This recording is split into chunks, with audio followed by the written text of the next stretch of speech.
Fans, welcome back to Swain County Memorial Stadium in Boy-Steeves here on a warm, muggy, humid Friday night as our Maroon Devils are getting ready to take on an old school that we've played for many, many years. The Franklin Panthers are here in town. Hi, everybody. Gary Ayers with you live here on a Friday night. Got a special guest with me here as we're in the booth sweating it out literally, and that's Mike Treadway. And Mike, this is going to be a lot of fun for me and you, I think, as we're going to be broadcasting here live. And you know the game. I mean, you played at Swain County High School. You went on to play at Mars Hill. You know the game. You know these kids. And, hey, we love football, don't we? Absolutely, Gary. I can't tell you how excited I am to be part of this tonight. And it's just good to, when you're in the atmosphere and, as a player, when you get out here and you get the pads on, you get out on the field, you start warming up and loosening up and, running through a few warm-up drills and that momentum and that enthusiasm, it just builds up to kickoff, doesn't it? Absolutely, Gary. That energy starts to build really Monday when you finish up the film study from the previous week and you get all your chewing done and the kids get the things they're going to work on and improve, and you really start focusing on your opponent and getting ready. And we know our opponent well tonight, Mike. As you know, the Franklin Panthers are coming in. And I've had a chance to talk to Josh Brooks and Jay and some of the folks over at Franklin. Great people, great coaches with a great program. But they admit, they know, and, hey, it's no big secret, they're down some this year. They lost some great skill people, quarterbacks, running backs especially from last year's team that had another great season over at Franklin High School. They lost 15 starters off that team, if that tells you anything. They won the conference title last year on the Mountain Six Conference, but obviously they're down a little bit. But I really believe with the quality of coaches they have over there, one is a former Maroon Devil and Tony Plemons, that they're going to be a hard team to beat the rest of the year because they're just going to keep getting better, aren't they? Absolutely, Gary. They, like us, have a rich tradition. Yeah. And they're going to use that, and they're going to improve week in and week out. They're going to put in the work and the focus because, just like us, they take pride in what they're doing. They really do. And I know the Brooks brothers and their fine coaching staff, all the folks over there, Greg Trawick, of course, Tony Plemons, who played right here at Swain County High School, Seth Adams, Kyle Garner, some of those people over there. They have a lot of pride as well, and they're working hard to make their football team better. And I think they're going to be better because they have that pride, that tradition that we have. And when you have that pride and that tradition, you go out on Friday night and you lay an egg like every team is capable of doing. Wow, that hurts your fans, that hurts your players, that hurts your coaches, and that makes you want to come back harder next week and play better, doesn't it? Yes, sir. That is motivation to go to work on Monday and show back Tuesday, Wednesday, and really, if you'd say, improve your focus. You don't want to embarrass your community. You don't want to embarrass your school. Kids go out, they want to do their best. Yeah. They want to be successful. And that's just something Swain County High School, Mike, I think, has had for many, many years. Our best and then some. I think that goes a long way. And I think we saw that. We went to Smoky Mountain High School a couple of weeks ago, had a really bad night. Things didn't work for us. As Coach Neil Blankenship said, hey, the wheels came off. But last week we rebounded. We came back. We beat North Henderson. Good, solid win. Had things going. And that had to make practice this week a little more fun. Usually when you can put something like that together, Gary, it makes it so much easier to get kids to want to work on the things that you're trying to focus on as a coach. Oftentimes the winning takes place on the practice field with an attention to detail and to correcting just little bitty things. I know on Friday night fans come out and they want to see this product. Well, we as coaches, we come out to see our kids have improved on the things that we've spent all week working on. Friday night's kind of like going to the bank and cashing your check. That's what Coach Dietz used to say when I played was you cash your check on Friday if you put in the work Monday through Thursday. Hey, that's it, because I couldn't agree with you more, Mike, and it's funny you mentioned that. I talked to Coach Dietz earlier just today, and I think he's going to be down here watching tonight. And I know he wants this program to do well. I mean, his name is over there on the field for a very good reason as our band is getting ready to come on, and they're going to be performing in just a minute. But right now, we want to take time and recognize again a fine gentleman who helped us so many years here on the Maroon Devils Network. He broadcast with us. He moved over from football to baseball a couple of years ago and broadcast Maroon Devil baseball, and that's Steve Moon. And Joe Holt has put together a great video and audio of Steve Moon and some of the great memories we have of this great friend who passed on earlier this year. Take it away, Joe.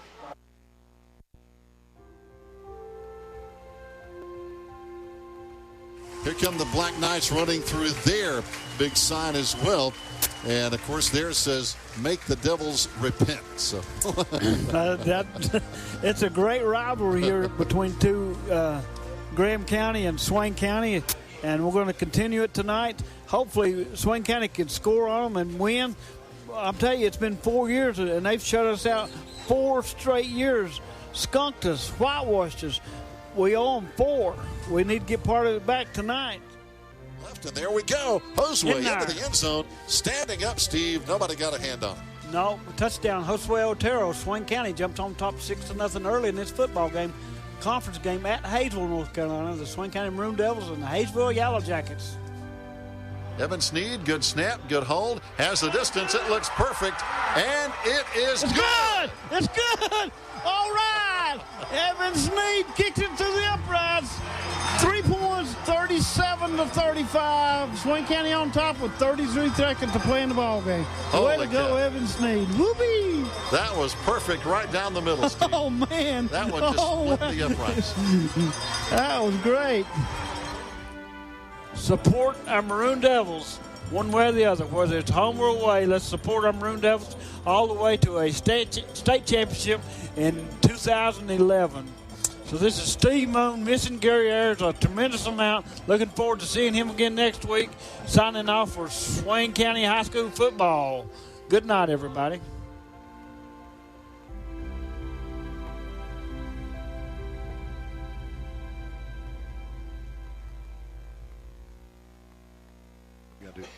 Fans, now we are going to switch, I believe, for the pregame introductions with our Swain County Maroon Devil Marching Band, but a very, very special piece from Steve Moon. More on that in just a minute as we switch over to the band for the pregame ceremonies. Will be presented by Ms. Pamela Nations, a senior here at Swain High, the daughter of Brandon and Norma Burdett. Her siblings include Haley and Taylor Nations. She resides in the Buckner's Branch section of Swain County. She's active in the youth group, the Victory Baptist Church. Activities here at Swain High. She is captain of the varsity cheer team and is a New Century Scholar. She plans to attend Western and later become a pediatric oncologist. Our invocation tonight by Ms. Tamara Nations. Let us pray. Dear Heavenly Father, I want to thank you for the many blessings you have given us. I would like to ask that you watch over every player, cheerleader, band members, fans, medical personnel, and law enforcement. I ask that you let each player have good sportsmanship and respect, and I ask that you would give safe travel home. In Jesus' name I pray, amen. The Air Force Junior ROTC Color Guard with the colors tonight, carrying the national colors, Cadet Second Lieutenant Caleb Cooley, carrying the United States Air Force colors, Cadet Airman Basic James Clark, carrying the state of North Carolina colors, Cadet Captain Chase Stover, carrying the POW MIA colors, Cadet First Lieutenant Kevin Brown. Ceremonial guards tonight, Cadet Airman Basic Stephen Lane, and Cadet Airman Basic Eli Clark. For many decades, the traditional values of courtesy, patriotism, and discipline have been a part of the culture of the Western North Carolina mountains and Swain County. We will now face the American flag, turning your full attention to it. We will pay respect to this great nation of ours and all the freedoms it represents. We ask all in the stadium to remove their hats and stand at attention in true reverence, and that all talking and other distractions cease while the Swain County High School Marching Band plays our national anthem. Thank you.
Fans, welcome back here on a Friday night. As you just heard, our Swain County Maroon Devil Marching Band playing the national anthem. And Mike, to go back to Steve Moon just a moment there, I think he got excited when Evan Sneed kicked that big field goal that won that game against West Montgomery when we had that dramatic comeback, one of the greatest comebacks ever. Steve was fired up.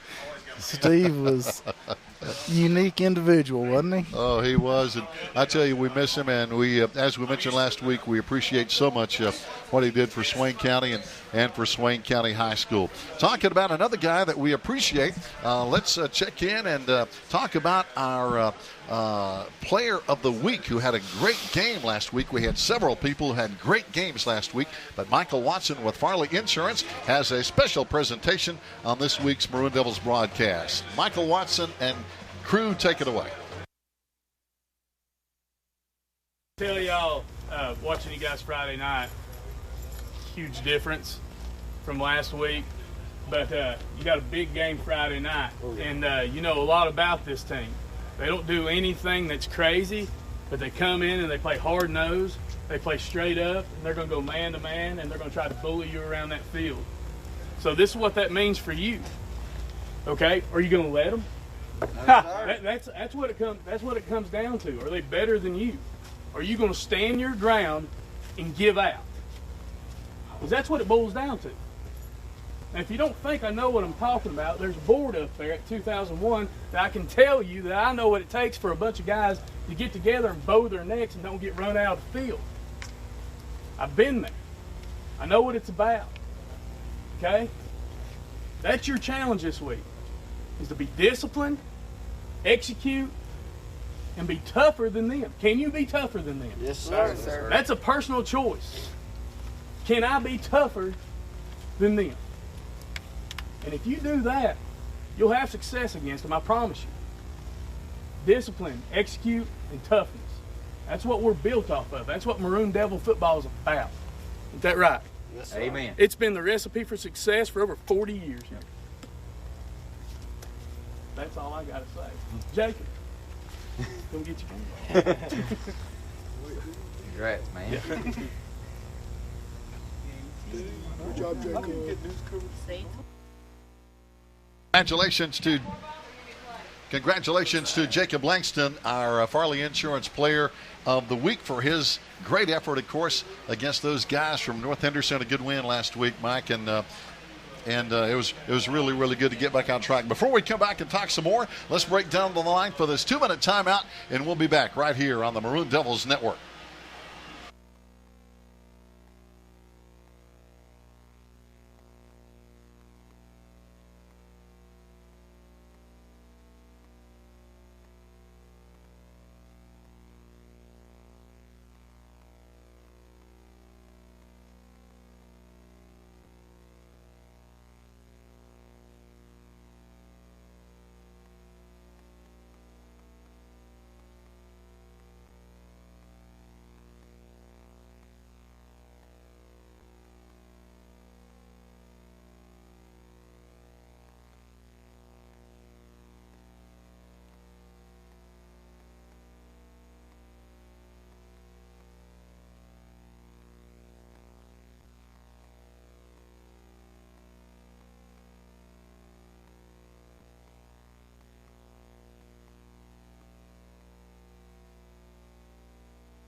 Hello, Maroon Devil fans. This is Michael Watson with FARLEY Insurance, asking you to come out and support our Maroon Devils during this upcoming sports year.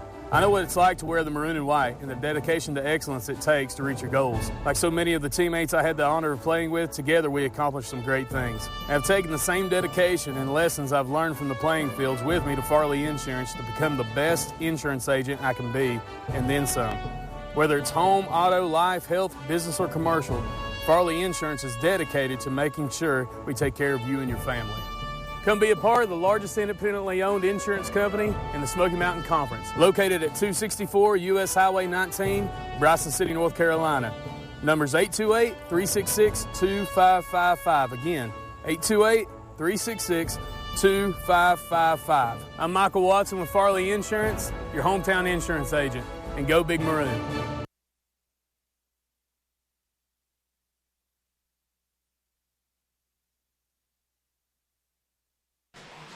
Fans, welcome back. Thanks again to Michael Watson and FARLEY Insurance for being part of our pregame show and presenting that great award, the Maroon Devil Player of the Week. And, Mike, that's always special. We had Bryson, and then we had, of course, Jacob Langston doing a good job. Some of these kids stepping up. And it's good to see these kids get recognition for a lot of work they put in, isn't it? Yes, sir. It's so exciting to see our kids achieve.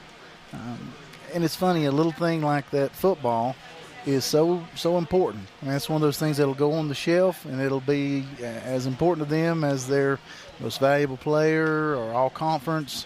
It ranks right up there with that. It really does. And as a former player and a coach, school teacher and administrator, sometimes it's just like you were saying, it's not the big things, it's the little things that can really get these kids jacked up and make them go that extra mile and put in that extra work to be a better student and a better player. Absolutely, Gary. In the day and age that we're living in, I think our challenge as the adults in the room is to make sure that little thing is something of substance, be it something like a football. That little football has no value. What it represents is priceless. Yep. And that was what Mike was trying to talk about when he was presenting that to Jacob, was the level of commitment and the effort and the focus and intensity. All the intangible things that we look for in these kids are the same things that we turn around and look for as adults when we're trying to hire employees, find folks that we're going to hang out with. I mean, that's the kind of people we want to be around. Oh, no question about it. Talking about good folks, our Emma Dingle had a chance to sit down and talk Maroon Devil football with head coach Neil Blankenship. Here's what Emma, head coach, talked about this week.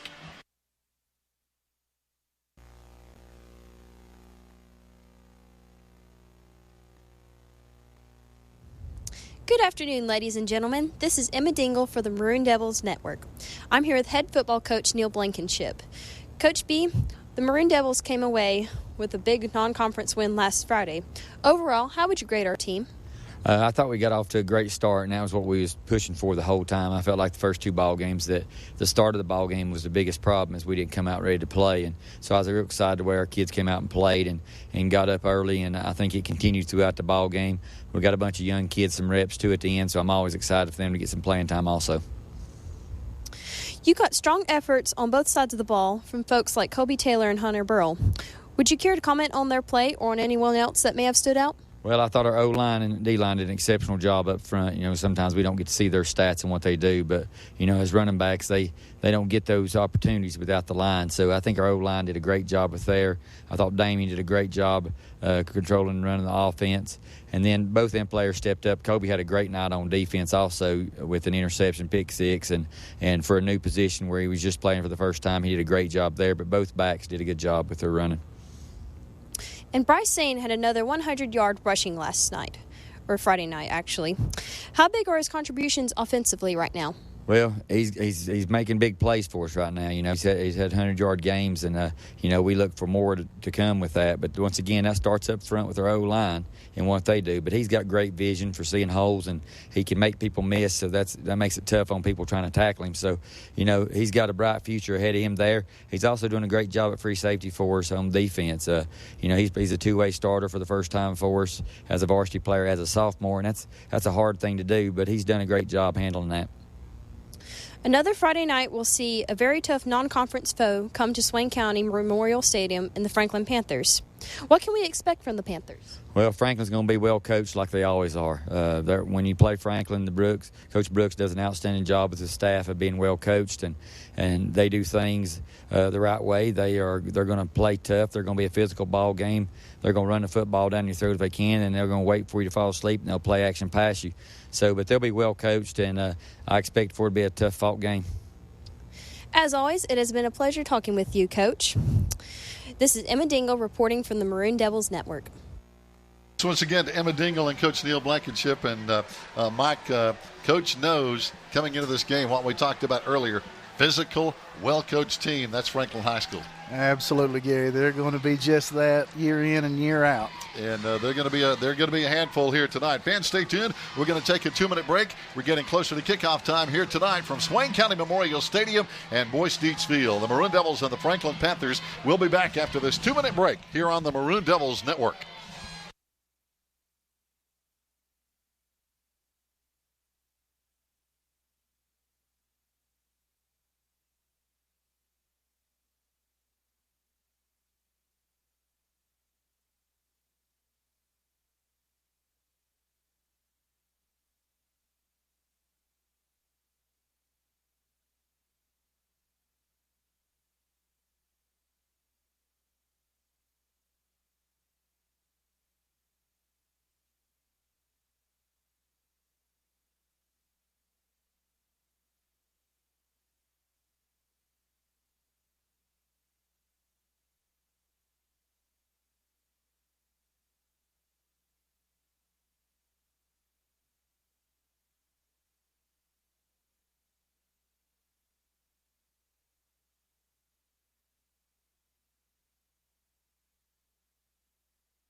Had the honor of playing with. Together we accomplished some great things. I have taken the same dedication and lessons I've learned from the playing fields with me to FARLEY Insurance to become the best insurance agent I can be, and then some.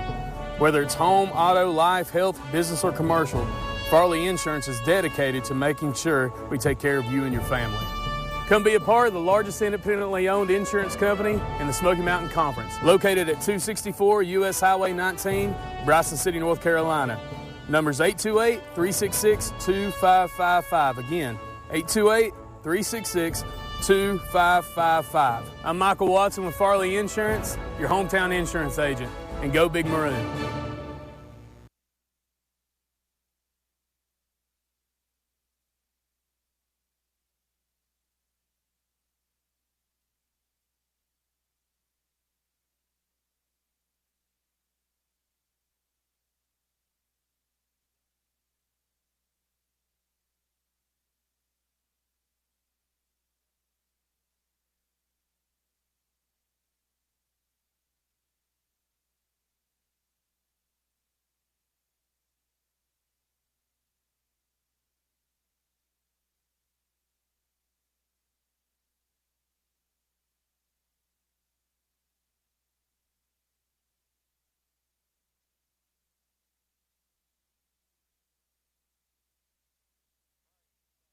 Fans, welcome back here on a Friday night. The Maroon Devils coming around the track, holding hands 3 deep, as we like to welcome them on the field in front of our fans here at Swain County Memorial Stadium. The Franklin Panthers have just run onto the field here, and Mike Treadway, I always like to see these Maroon Devils coming hand in hand down that track, getting ready to play football.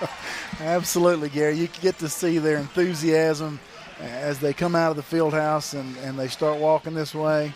Oh, they've got a little boy. He's trapped. Oh, he might have got tackled down there. He bounced up. He bounced up. He must be a Maroon Devil. Absolutely. But they're coming around the track, and that little guy will probably never forget that. He said, "Hey, man, I was up there with the big boys on Friday night." And they're coming out of the field. Of course, we got the students down there on the field with the cheerleaders. Go Swain, our best and then some. And I tell you what, Mike, I really think it's going to take our best and then some to win this football game, because Franklin has had our number the past few years. So Last year they whipped us 42-21 at Franklin. Of course, that Franklin team was outstanding. I think they went undefeated last year in the regular season, went 3 deep in the playoffs. They're down a little bit this year, but still very dangerous. Yes, sir. We will definitely have our work cut out for us. As we mentioned, Franklin coming in 2-1. They lost 15 starters so far this year. They opened with a big win over Asheville, 37-29. They lost a heartbreaker at Murphy, 35-14. That's the first time they had lost at Murphy or to Murphy since 2008. They had beaten Murphy 9 years in a row until this year. That tells you how good Murphy is. They beat Raven Gap last week with a big win. But in that Murphy game, the thing that stood out, Mike, is they threw 4 interceptions. And as any coach and player will tell you, you can't turn the ball over. No, sir, you cannot turn the football over, which is uncharacteristic for them in the fact that they're going to throw the football that many times. You're exactly right. They had a tough night that night. They threw 4 interceptions against Murphy. They were 26 of 103 rushing. They were 9 of 26 passing with 4 interceptions. And we're ready to kick it off, as looks like Sam Conway, number 22, is going to kick it off, and we're going to receive to get things underway. Bryce Saint is going to watch this one go into the end zone. No return on the line drive into the end zone, so we'll have it 1st and 10 out at the 25-yard line. But coming into the game, Mike, how big can these opening series be for each team getting started here tonight? This opening series is so important, Gary, to help not only set the tone for the game, but to build your confidence that you belong. You know, we are so used to, as a football program, being able to compete against anybody. It doesn't matter the size of the school or the program, we'll compete. So that's what this tells the other team, is we're here to play. No doubt about it. Of course, Franklin, a member of the Mountain 6 Conference. They won that conference title last year, and they have been a force in that league for a while. Here comes Damian Lossy running, trying to find some room. He breaks a tackle out to the 23-yard line. He was stuck at the line of scrimmage at the 20 for no gain on that play, Mike, but good second effort, breaks the tackle for him. So you can see what he's doing here as he tries to run the veer. That's a really nice setup on that play. We end up with an isolation on that at defensive end. We just can't hold our block there just for the moment because Damian's a little wide. What a great effort. Yes, the corners came up and helped out on the tackle. Here we go now on a 2nd down. We're going to need 6. As we mentioned, we started at the 20. Got a man lining up this time, Jacob Langston, our player of the week. Strong side right, and we're going to have a penalty flag. Looks like we had some movement before the play really gets underway here. And sometimes, Mike, these are the kind of penalties that just drive coaches bananas, an illegal motion penalty against our offense. And we can see, looks like we just jumped a little bit early. Well, nerves are such a factor right now. Our guys are so excited. They want to prove their mettle right here and set the tone. As I said, they got a little anxious right there, but now we're going to find ourselves behind the chains a little bit. Back at the 19, 2nd down now and 11 yards to go. This time Langston again lines up strong side right. Got twins out on the left side. Damian's going to run that option. Pitches out around the left side. It's going to be Ian Brooks. He got a couple of yards back out to the 22-yard line, and that's going to be all. Good pursuit over there by Franklin. Very good pursuit right there. Our offensive line's holding well. We've got a really good line of scrimmage to work with, though. And boy, you can see their corners over there talking about number 4, Dylan Cochran, and 28, Seth Price. They really string that play out. And sometimes it's hard to get a blocking angle on those DBs when they come up on the line of scrimmage like that. It sure is, Gary. Here we go, 3rd down. We need about 8 from the 22-yard line. Damian back to throw, rolling to the right side. Has plenty of time. Here comes pressure. He's going to run. He's going to be way short of the 1st down at the 24. Coming up to grab him down there is going to be number 9, Bailey Watts, one of their leading tacklers. But he couldn't find anybody open there, Mike. Gary, I swear that had all the hallmarks of a designed run. Yep. Our receiver fell down. Oh, boy, now I see what happened on the replay. When our receiver fell down, the timing was over. And then he kind of gave up the block. So coming up off the receiver block, Bailey Watts comes up for the tackle, and now we're going to have to punt it away. And coming on to punt. Got another whistle. And this is Thomas Allen who's going to punt. He's wearing 54 tonight. Back deep for Franklin is going to be Tyler Harrison. But, Mike, talking about this rivalry, and it is a great rivalry as they're going to line it up at the same place. Looks like the Maroon Devils are actually short a player. Coming on now is going to be Hunter Call. So we were a man short. I think we had one come out. We've had an equipment problem, I think. There we go. Switched one. And here comes the punt again from Thomas Allen. Well, that's a good punt. Going to be taking a Maroon Devil bounce all the way down to the 37-yard line. But talking about this rivalry, I mean, you played in it so many times, but it goes back for so many years when the Smoky Mountain Conference was Swain, Franklin, Silva Webster, Murphy. And we had to play Franklin twice every year. And, man, there were some great battles, and I'm so glad to see this rivalry come back. Oh, absolutely. These kinds of games are crucial for your program. You know, as a boy, I grew up hearing stories of the guys that came before me playing in games like this. This is what you want to be a part of, is this kind of rivalry. And talking about Franklin, one of their great players, Sean Bryson, was on the other sideline last week coaching Rabun Gap when Franklin beat Rabun Gap. Sean Bryson, of course, played at Tennessee in the NFL. Here they swing it out to the left side. Good run. And oh, that's some good defense. Good defense right there, Gary. Hanging on to the tackle is Bryce Sane down there. Got him on the sideline. Tyler Harrison with the good play. But, boy, they got a big lineman over there. Evan Connor, 6'2", 260 pounds, number 78 on the left side. So one thing about both lines, plenty of size up front as we see the replay on the sideline. So there's some big boys on both sides of the line here tonight, Mike, offensively and defensively. Isn't it amazing how that comes like that? You just come in cycles. We'll have really big folks, and then we'll get back to what I was used to when I played with. Yeah, back in the day, 190 used to be big. Oh, gracious, right. Here they go, tossing it out to the right side into the secondary for a Franklin Panther first down. It's going to be Tyler Harrison. Harrison with a good run before we tracked him down on the secondary. Come up over there was Daniel Allen and company on the tackle.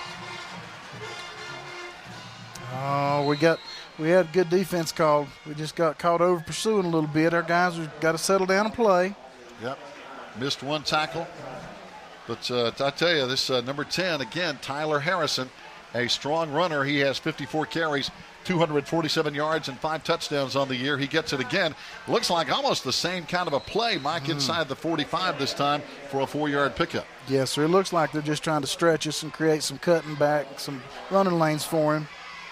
He's got good vision, so they're going to try to get him out in space. You see the guards pulling on that play. We feel really well there. Just got to get our head across and finish that tackle. Here you go. We did. We came up and filled the gap. This time Franklin's second down. They need a long 6.5 or about 7 now inside our 45. Back to throw is going to be Blake Gibson. Down the left side. Got a man open, and he's going to take it inside the 2-yard line. Pass complete down there to Bailey Watts, number 9, and they're going to call it a touchdown, Mike. So he did break the play, and he got behind our secondary. We're going to see the replay here in just a minute. He did get a step on us, and the quarterback put it right on the money as we'll see the play unfold here. That was a great pass right there. They caught us peeking in the backfield, and he got a step on us. Here you go. He's wide open. He's got 2 or 3 steps back there in that secondary. We got a tackle on him, but he hit the pylon. So, boy, I tell you what, I'm sure Coach Neil Blankenship will be talking to his secondary folks about that, because Franklin very capable of passing the football as they kick it up for the PAT, and it's going to be good. And we're going to go to a break with Franklin up 7-0 with 8:33 to play here in the first quarter. Stay tuned. We'll be back in 30 seconds here on the Maroon Devils Network.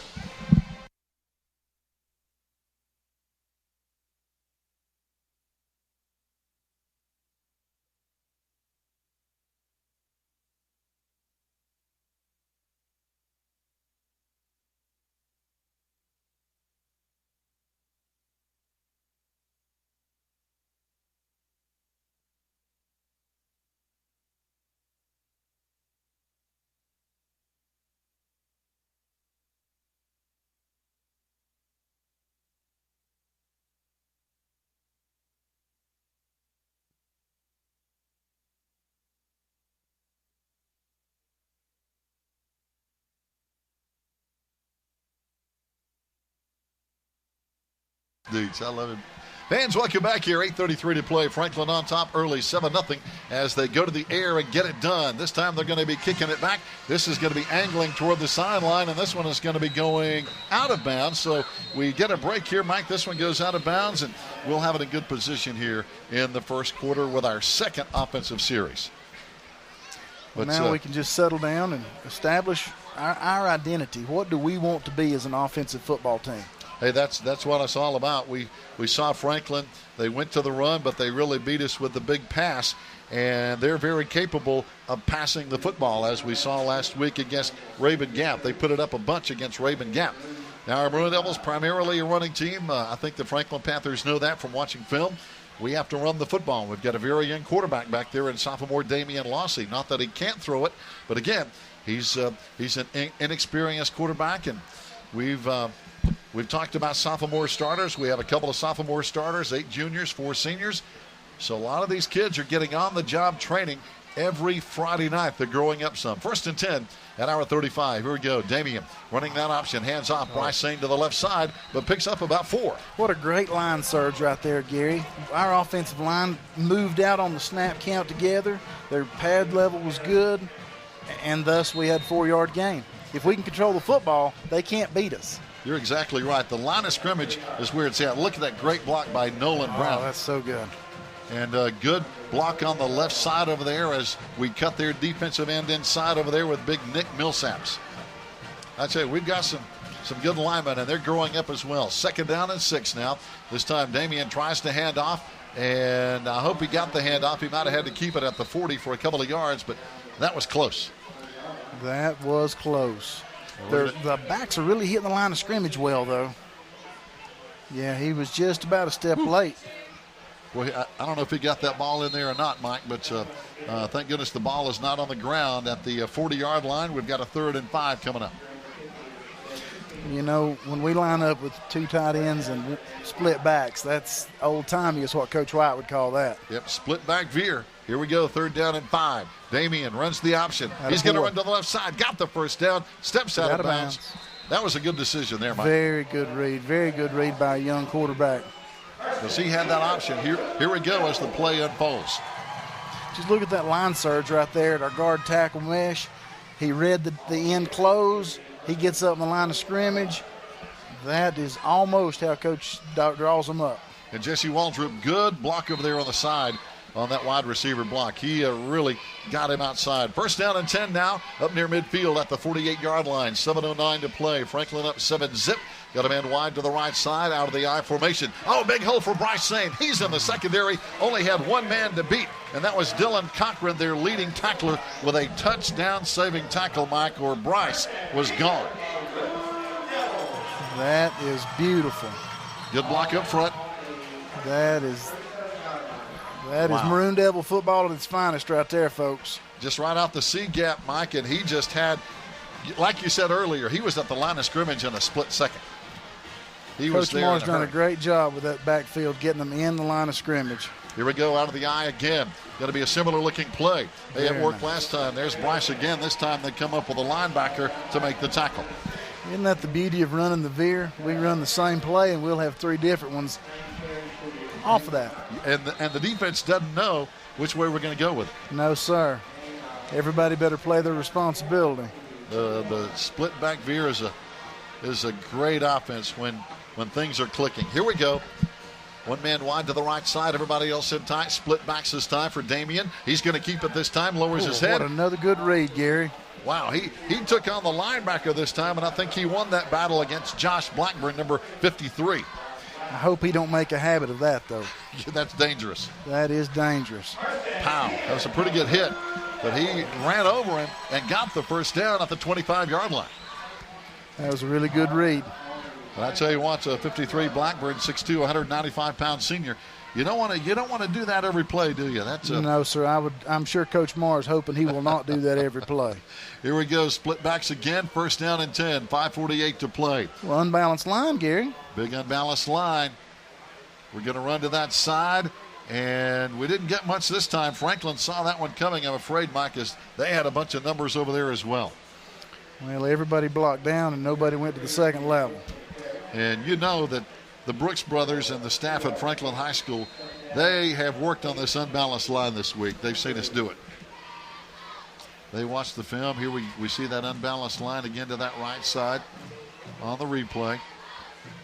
But, boy, everybody played their gaps, so the linebackers came up and plugged that hole. Well, this was the play before on Lossy. Here we go. Back to live action this time. Lossy runs to the left side this time, and he's going to be met in the backfield. He tried to break away, didn't get anything, so it's going to bring up third down, and still about 7 to go now at the 22-yard line over there, Mike. So now we may have to look at an option or possibly putting the ball up in the air. We put ourselves in a bind right there. Yep, not much on second down. And when you can't get 3-4 yards, that really changes your play call. That is the problem with the veer. Is you have to stay on schedule is what I hear them talk about on TV. That's exactly right. Stay on schedule so that you're where you should be on the chains. Ball droop wide to the right side. All of this shifting around is really different, isn't it? Yep, unbalanced line. Somebody's going to have to call a timeout, though. And our Maroon Devils are going to take a timeout because I'm sure Coach Moore and Coach Blankenship not happy with what they saw on that shift. What they're trying to dial in is what is Franklin's adjustment to that shift. There you go. You know, and what you'd like to be able to do is create a mismatch right there where you've created a gap or a running alley. And truthfully, once our guys shift around like that and they're foot to foot, you've really just kind of compressed everything. Let's check some scores here. North Buckham leads West Henderson 7-0 in the first quarter. Also, Robbinsville and Christ School 7-7 first quarter. Murphy leads North Georgia. Murphy's going to run over those guys. It's 7-0 already. Raven Gap over Hayesville 7-zip. Andrews over Towns County 7-zip. So right now the Smoky Mountain Conference looking pretty good here. Let's see if we can hold up our end of the deal against, I think we have the toughest opponent tonight of the Smoky Mountain Conference games in these Franklin Panthers. I would think so, yes, sir. Christ School is going to be tough for Robbinsville. That'll be a headbanger over there as well. But Murphy ought to really roll against North Georgia in that ball game. Here we go, 3rd down and 7. Out of the eye again. Damien's going to toss it. Bryce Sane got blockers out in front of him. Penalty flags down. We may see this one come back, Mike. He got the first down, but that's thrown in the area of holding. Yes, sir. I would assume that is.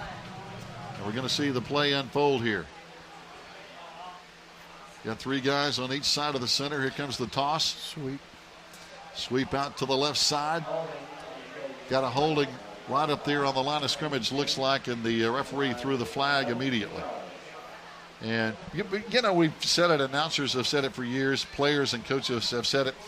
You know, if they really want to get picky and really look at it, you're going to see a hold on just about every play. Well, especially now that everybody blocks with their hands.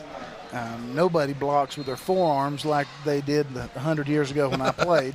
You know, Coach Bobmar, he would have killed us if we'd had our hands out there and not our flippers is what he called them. That's it.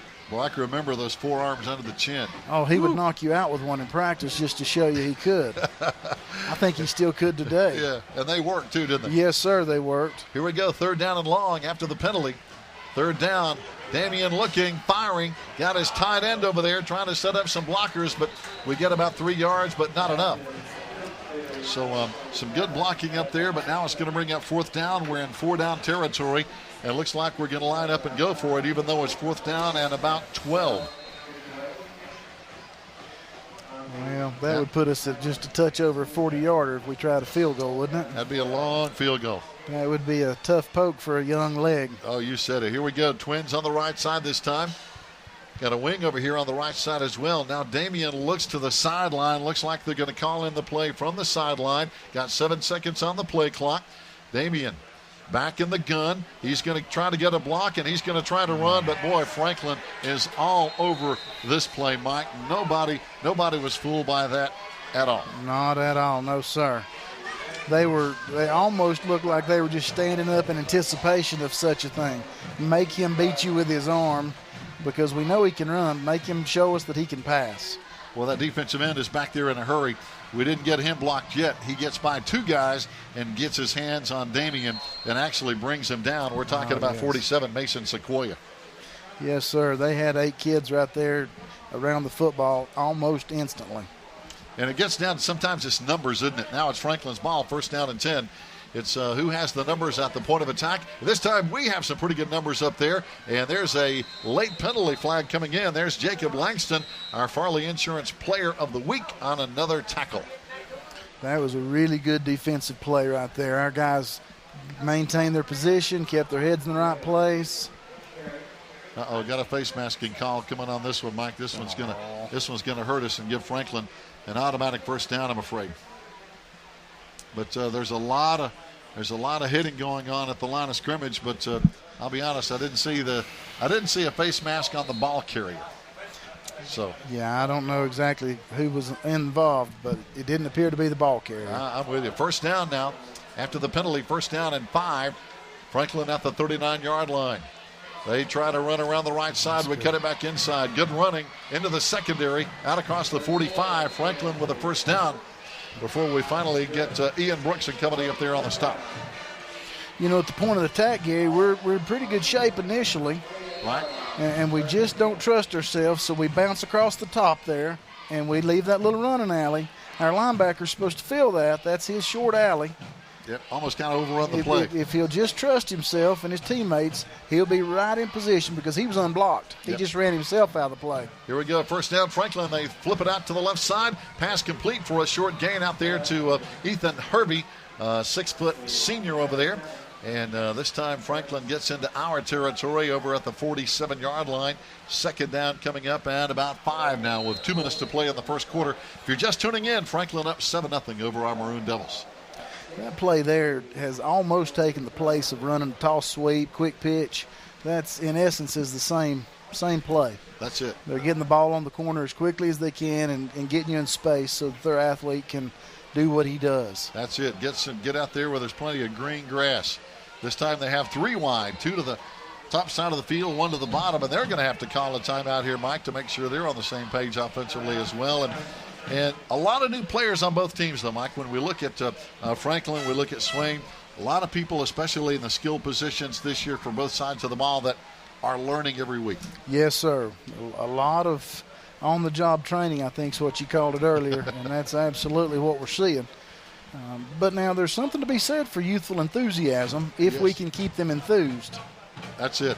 You know, Franklin lost some great running backs from that team last year. Of course, we lost our starting quarterback and some backs out of our backfield. So we're seeing a lot of new skill people in the backfield on both sides of the ball. And I think that takes maybe longer to learn maybe than some of your positions out there. It takes more time to gel that talent together so that they can work together. You know, whether you're an offensive or a defensive backfield, you really work in tandem. You're 3 or 4 folks, but you have to work as one. Yep, and timing is so important. It's crucial. It's so crucial. Especially in that split back veer. This time Franklin's going to line him up. And their quarterback, talking about Blake Gibson, he's a senior, but his first year as a starter, they're going to be lining up in the pistol. Got 3 wides. They hand off to the lone back in a big hole right up the A-gap. He's in the secondary. He's headed all the way down to the 20-yard line. Ball on the ground, and I think, 2 guys around it, one for us and one for them, and they got it. They caught us right there and trapped our lights out. Big gap right up the middle. We're going to see right beside the center. Bang, there he goes. They went ahead and base blocked everybody on the line of scrimmage and let that guard fold around on the linebacker. That's really hard to read as a linebacker because you can't – all of your keys that they teach you to look at is on the line of scrimmage, and that guard, he'll catch you and you don't even know he's coming. Wow, good tackle by Bryce Sane. Bryce knocked that football out, but unfortunately it was Ethan Hervey, number 7, who recovered for Franklin. Now they have it first down inside the 10. In the red zone, they flip it out here to the left side again. Got a tackle missed. Finally coming up, though, we get some hands on Bailey Watts to drag him down. But we've seen on several plays tonight, Mike, we're missing some tackles. We are showing our youth right there a little bit and just not being able to finish it up. Just come under control, put your head where it belongs, wrap him up, and take him to the ground. There's no point in flying in there like a missile. Hunter Burrell coming up on the tackle now. Final play of the first quarter on the way. They hand off, running to the right side. It's going to be Isaac Dewey. Isaac Dewey for a few yards. Dewey coming into this ball game tonight with 18 carries, 79 yards, and a touchdown. And they're going to be looking at third down after a short gain here. You know, one thing I'd like to point out, Gary, is that our big men up front do a really good job taking on a double team. And that is so hard not to get just blown out of there and make an even bigger running lane. But our guys done a great job holding their ground and letting the linebackers fill the gaps and get that guy on the ground. No doubt about it. Nolan Brown especially. I think Nolan gets double teamed every week. Fans, stay tuned. More coming up. We're going to take a 1-minute break at the end of the first quarter. It's Franklin 7, Maroon Devils 0. We'll be back in 1 minute here on the Maroon Devils Network.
doing.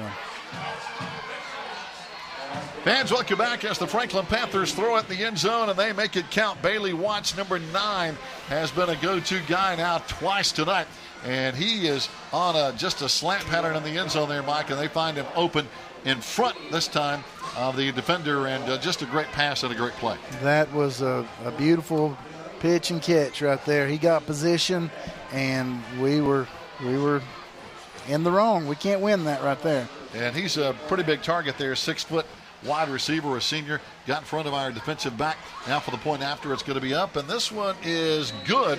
It goes in there, and we'll keep it right here as we're just underway in the second quarter. We look at some of the stats here, Mike. After basically one quarter of play, Franklin 10 plays, 124 yards total. Our Maroon Devils 13 plays, 51 yards. We're averaging about 4 yards a play. They're averaging about 12, and in a nutshell, there's your difference. Yes, sir. And I tell you, our best defense right now would be some good long drives, hanging on to that football. No question about it. Using the clock to our advantage. So far tonight, Franklin 5 of 5 passing, 67 yards, 5 carries, 57 yards rushing. So they're getting it done on the ground and the air. Our Maroon Devils 12 carries, 47 yards, passing 1 for only 4 yards. But we knew coming in, Franklin had a balanced attack. They tried to run it against Murphy. It didn't work, but they threw it pretty well. And then they threw it well against Raven Gap last week. All right, here we go, fans. Franklin ready to kick it off. Kicking off is going to be Sam Conway. And he's going to kick this one on the ground. Going to be taken by an up back at the 29-yard line. We jump on it. That's Jesse Waldrop. So we're going to be in pretty good shape here, Mike, at the 29, 1st and 10. They obviously have seen the Mr. Sane return a kickoff before, haven't they? They're kicking it away from him, aren't they? They're not wanting him to touch that football. They are not kicking it in his direction at all. But, again, good job up front there by Jesse getting on the football, Jesse Waldrop. And that's what up back should do. Get on the ball, make sure you got possession. Here we go, split backs. As Damian hands off of the right side, but Franklin hits us pretty hard at the line of scrimmage. This looks like Colby Taylor, number 32, on his first carry tonight. Replay shows us we had a pretty good push to the line of scrimmage again. That was a pitch and go on out and finish the read there. So coming up from the corner over there was 20, Dylan Price. Who kind of came in behind the defensive end over there and made the tackle.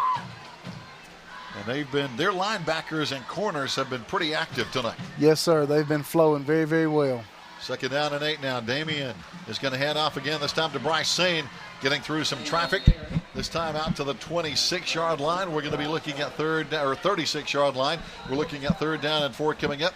And we have an injured Franklin player down on the field. And that injured player is going to be Dylan Cochran. He's their leading tackler with 19 tackles coming into this game tonight. He got caught up in that scrum of that tackle and got his ankle rolled up on there, Gary. Yep, got his ankle hung under one of our blockers. Actually, looks like one of his players up front there. I hope that's nothing serious. Me too. I was talking to Coach Brooks actually last week, and he said we've got some players who are not healthy. He said we got not naming names, but we got some bruised up and sore ribs and among other things. So yeah, they got some players who are banged up. And while they're taking a look at the injured player on the field, we hope Dylan Cochran is going to be okay. We'll break down the line, and we'll be back after this 1-minute timeout here on the Maroon Devils Network.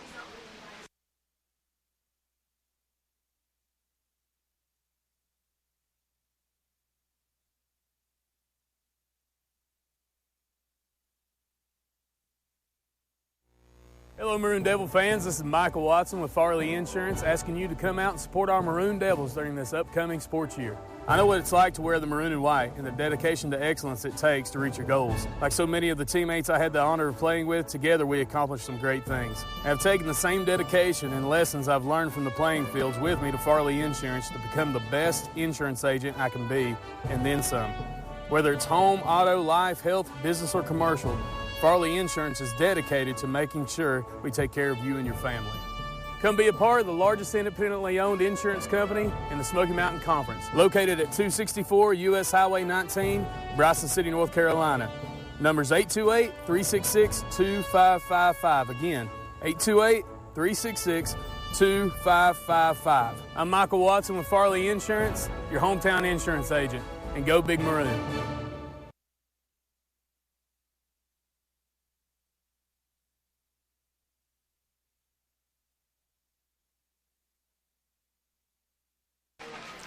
Fans, welcome back here on a Friday night. Maroon Devils down 14-zip to the Franklin Panthers here. And literally walking off but limping is Dylan Cochran. Again, their leading tackler with 19 tackles on the year, a senior. We hope he's going to be okay. He's putting weight on both legs, Mike, but he's walking very slowly. That, whichever joint that happens to be, it looks like it's tender. Yeah, we hope he's going to be okay. We just don't like to see our kids injured on either side of this football field. Absolutely not. I love to see them compete, but I hate the thoughts of them being injured. Oh, boy, here we go now. Third down. The Maroon Devils need to pick up a first down. Damian this time kept the football. He stuck it in the run. Oh, it pitches out at the last second, and we get the first down. Wow. Talk about a last-second decision by Damian Lossy, Mike.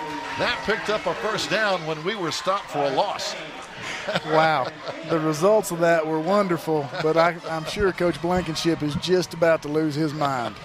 I mean, he was literally trapped. We're going to see it here on the replay in the backfield because coming up is their big defensive tackle right there. Oh, yeah, he's in the wall of white. He's in a lot of trouble in there, and they're kind of slinging him around. They still don't have him down, and he luckily looks over there and sees Bryce saying, and here he goes. Gracious me. Hey, good play call, but I'm sure the coaches are they'll encourage him not to do that again. That's it. They're breathing a sigh of relief because that football, as you know, in that kind of situation can go anywhere. We got a first down out of it, and this time Bryce Sane carries again, or is that Colby Taylor? That is going to be, looks like Colby, number 32. He carries for 5. It's going to bring up 2nd and 5. That was another really good inside veer play. It looks like Coach Marr's plan is to try to have a ball control approach if we can stay on schedule and not find ourselves in 3rd and long. Hey, that's the key, Mike. Just what you said. We can't get in 3rd and long. Damian out of the eye. Oh, they nail us in the backfield. Coming up there, Dylan Price, number 20. He hit Bryce Sane just coming on like a freight train, and Bryce just couldn't get away. He just nailed him. That was your basic linebacker blitz right there, Gary. Wow, that was just that's the way you ride it up. Actually, check that. That's 28. That is Seth Price, and he just nailed it. Yes, sir. That's a form tackle right there. Just got to give credit where credit's due, and unfortunately, Bryce just, man, he had nowhere to go. 3rd down now. We need 7. 9:21 to play in the first quarter. We got whistles blowing, and I think our guys are going to call a timeout to make sure we've got the right play in. But, Mike, so far we've seen some good things happen. We're starting to see a little blocking happening up front, trying to control that line of scrimmage. But, again, Franklin's defense, their linebackers, their safeties, their corners, very active. Very, very active. They seem to read and react very well. Our front, as far as the line of scrimmage, we're doing a great job getting a good push and getting into the line of scrimmage, giving our backfield an opportunity to have a place to work. And that last play, we got to see what was almost a run blitz. He saw the open alley, and he filled it. Our certified athletic trainer out there always doing a good job, Carrie Powell. And I tell you, she works all these sports, and she might be the busiest lady in Swain County. She has a lot of sports. She's got football. She's got volleyball. Let's see, cross country, soccer. I mean, wow. And she'll be in and out of all of them. You know, I know as a parent of an athlete, she sure was good to my daughter. She is. She's amazing. I think she does a tremendous job. And she will not like the fact that we were talking about her, but hey, give credit where it's due. Absolutely. Here we go. 3rd down, trips on the right side. Damian's going to fake the throw. He's going to take off and run. Quarterback draw. He gets down to the 41. That's going to be a couple of yards short. And we're going to have to punt it away, I'm afraid, Mike, here on 4th down. And it looks like a long 3, almost 4 yards. Well, I say we're going to have to punt it away, but now coming in, it's going to be Charlie Lambert. We may not punt it. Makes me wonder if they're not going to try that unbalanced line again, Gary. I think that's maybe the case. They're calling in the play from the 41-yard line of Franklin. Our Maroon Devils are going to line up now, down to 10 seconds on the play clock. We've got to get in motion here. We line them up. We're going to try to draw them off sides, I believe. Yep. And the play clock ran out. We had to use another timeout before we got penalized. Took too long to decide what we wanted to do there, Gary. Yeah. So I had to use a timeout, and I believe that leaves us with maybe one timeout left. Of course, we have 8:36 to play in the first half, and Franklin up 14-zip. Coming up next week, Mike, these players get a chance to learn more because we're open next Friday before we come back 2 weeks from tonight, opening up conference play with Hayesville here September 21st. And that's just a new season. That's really when everything starts to matter. I mean, I know we all take great pride in every ball game we play, and we fully expect we're going to whip whomever comes onto the grass. Yep. But they really start to matter when it's conference play. That's it. That's what it gels down to. I'm sure our coaches and players, one of their goals is to win a Smoky Mountain Conference championship. Last year, hey, we tied. We got a piece of that, 5-1 in conference play. All right, here we go. 4th down. Again, we need almost 4 yards. Split backs.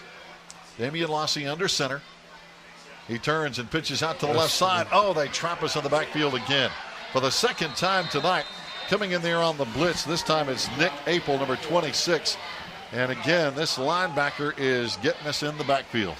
They diagnosed that quick pitch right off the bat. Wow. Just nobody there to put a hat on him. And he is helped out by a couple other guys. And when you got 3 guys, your running back has no chance. So now Franklin's football, 1st and 10 at the 43-yard line. After we went for it on 4th down, looks like the play was executed well, but Franklin's linebacker, defensive backs were in our backfield. Here we go. Franklin hands off, running to the left side, and they've got some running room. They hand off over there to Tyler Harrison, who picks up about 5. The replay is going to show you a really good read by our play side linebacker right there. If he had just come under control, he was under the block and in great shape. Wow, he was in the backfield, wasn't he? That was a really good read on his part. That was Charlie Lambert getting there in the backfield in a hurry. You know, Charlie has come on to play some good football this year. Number 52. Charlie's a junior. Yep. Good. He's got lots of football ahead of him then. If all goes well. You said it, Mike. Here we go. Back to throw now. Franklin's Blake Gibson airing it out down the side again. And in traffic, pass is going to be incomplete. Receiver got his hands on it, but again, triple coverage down there. We had number 9, their go-to guy, Bailey Watts, with players all over him. We're going to see this here. Our secondary read that very well. I mean, they were all in great position to make a play. Again, their quarterback, Blake Gibson, pretty good arm. He puts it in a pretty good spot, actually. And it was in the hands momentarily of their receiver, number 9, Bailey Watts, but just stripped away. Good defense. But it was close. It was close. That'll make you sweat. 7:44 to play. Second quarter, 3rd down now. Panthers put a man in motion. They roll to the right side. Play action pass. They throw back to the other side. Too tall, and it's going to be intercepted. Inside the 30-yard line. Pass overran the receiver over there, and a great INT from Daniel Ammons, number 16. Hey, what a great read right there. That's just playing your responsibility. This back's out of the backfield on a wheel route. They're hoping that we're going to overcompensate to the field side, but these guys are doing their job and staying at home and just playing the football. Yep. That's great defense. Good job, Daniel. Outstanding interception. First turnover of the game. And now our Maroon Devils have the football back. 7:31 to go in the second quarter. We're down 14-0. Well, let's get it going offensively to get some points on the board here. 4-man front for the Panthers. And we have a whistle as things get underway. And Franklin called a timeout before the ball was snapped, so they're going to talk about their defense. And while they have a timeout, we're going to take a timeout as well. We'll be back in 30 seconds. Stay with us here on the Maroon Devils Network.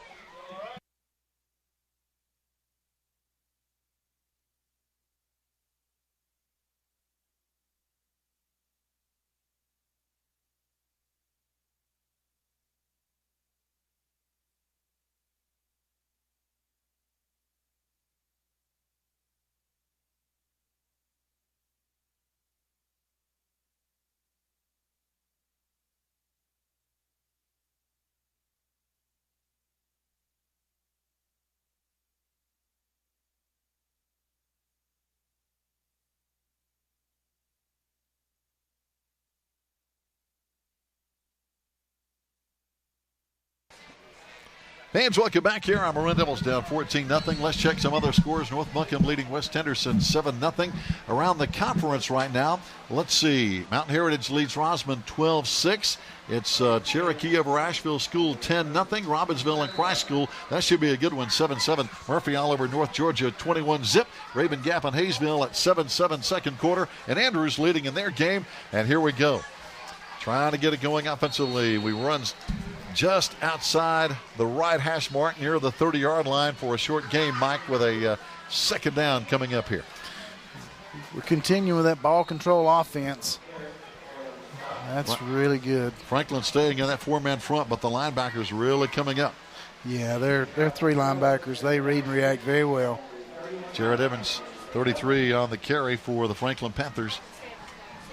Here we go now. Maroon Devils, 6:55 to play, second quarter.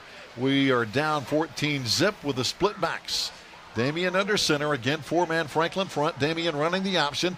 Turns the corner. He's wrapped up by about three guys and driven backwards, but he got some positive yards out near the 25, almost the 25-yard line. Third down and almost long two coming up, we'll call it. That's manageable in our offense. We can be 2 or 3 yards, then we've got a fighting chance there.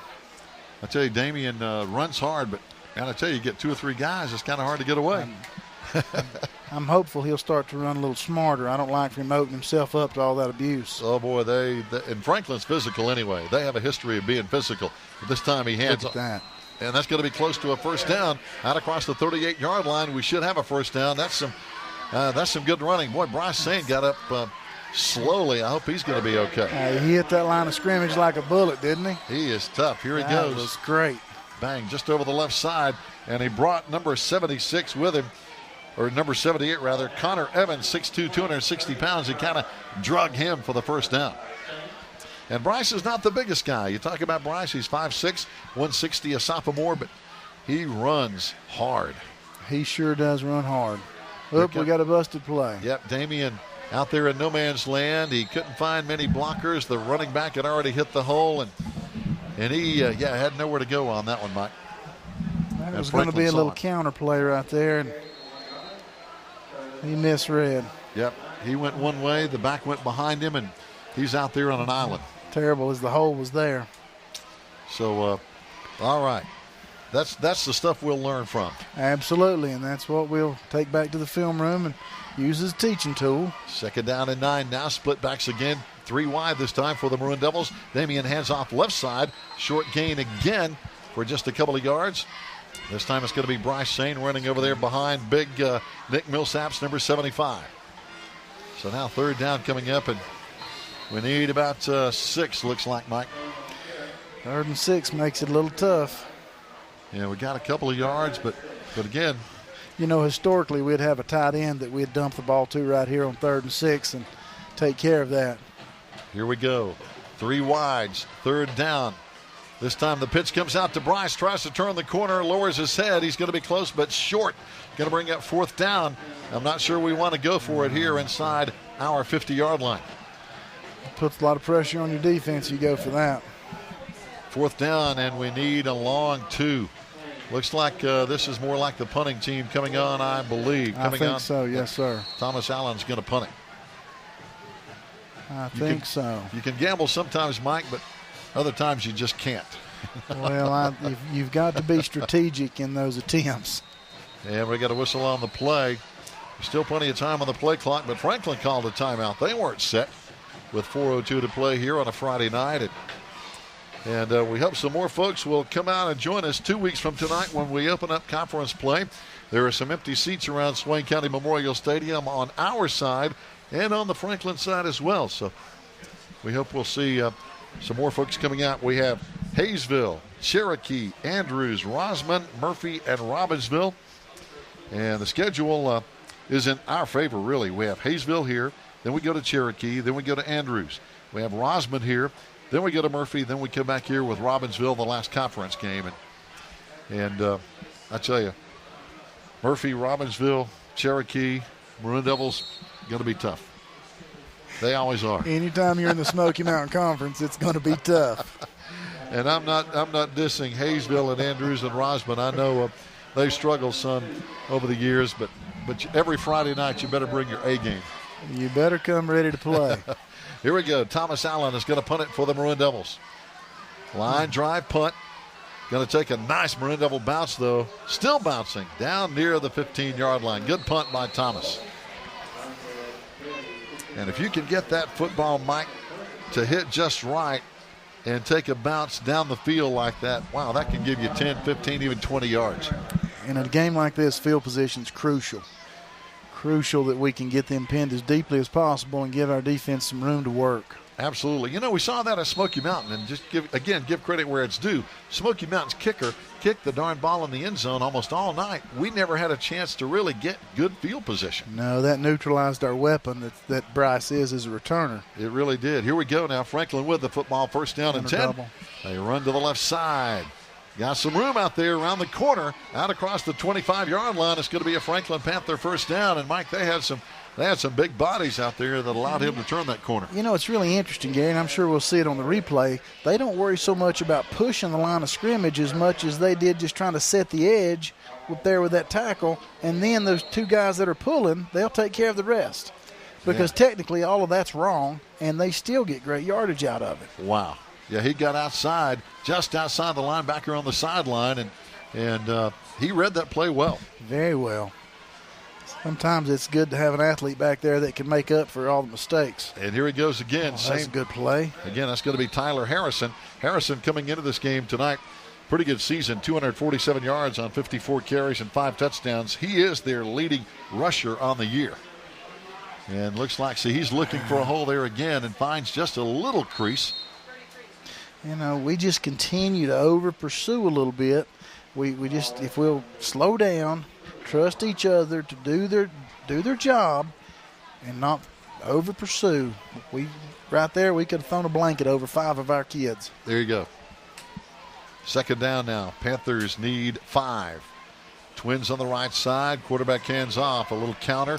This time on the carries, 28, Seth Price. And he gets about 3 or 4 yards.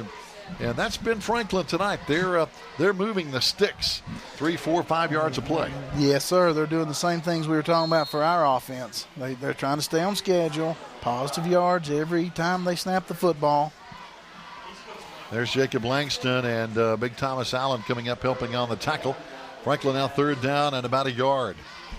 We started the blitz. We come back. Now Franklin backs off the line of scrimmage. 10 seconds on the play clock. They're going to check off at the line of scrimmage and change the play. Twins on the right side.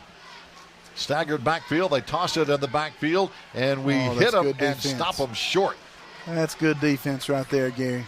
That's great penetration. Coming up again is our player of the week, Jacob Langston and company, who really, there's Langston penetrating.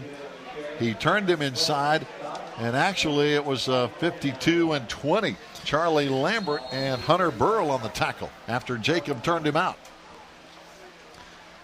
And that's following the play really well. Absolutely. And if we'll just be patient with these youngsters, you can see that their heart's in it, and they're trying to get better. And that's the key. That is absolutely the key. Fourth down now. Franklin's going to punt it away on 4th down and 1. Oh, they hit a line drive. Bryce has it, though, and drops it. He picks it. No, he kicks it. Now he just jumps on it and has the football at the 23-yard line. I know Bryce is mad at himself, but he just lost the ball. But fortunately for him, he got back on it, and we're in good shape with 1:21 to play before halftime. Whew, but that'll scare you. That was scary. We had just done such a great job on defense, forcing the punt, and it just slips right through his hands. Yep. To his credit, though, he never gave up on it. He stayed with it. He kicked it with his foot, but he got on the football. And Mike, you know as well, your hands get sweaty. I mean, it's so humid out there, and you're going to see that. Absolutely. Here we go. Damian under center, turns and hands off, and they meet us at the line of scrimmage, and poor old Bryce had no chance after he was hit at the line of scrimmage by Gavin Riddle, 52, a 230-pound defensive tackle. Just one missed block right there. Yep, shed his blocker and just pow. That's good defensive line play right there. That's the same way we teach it.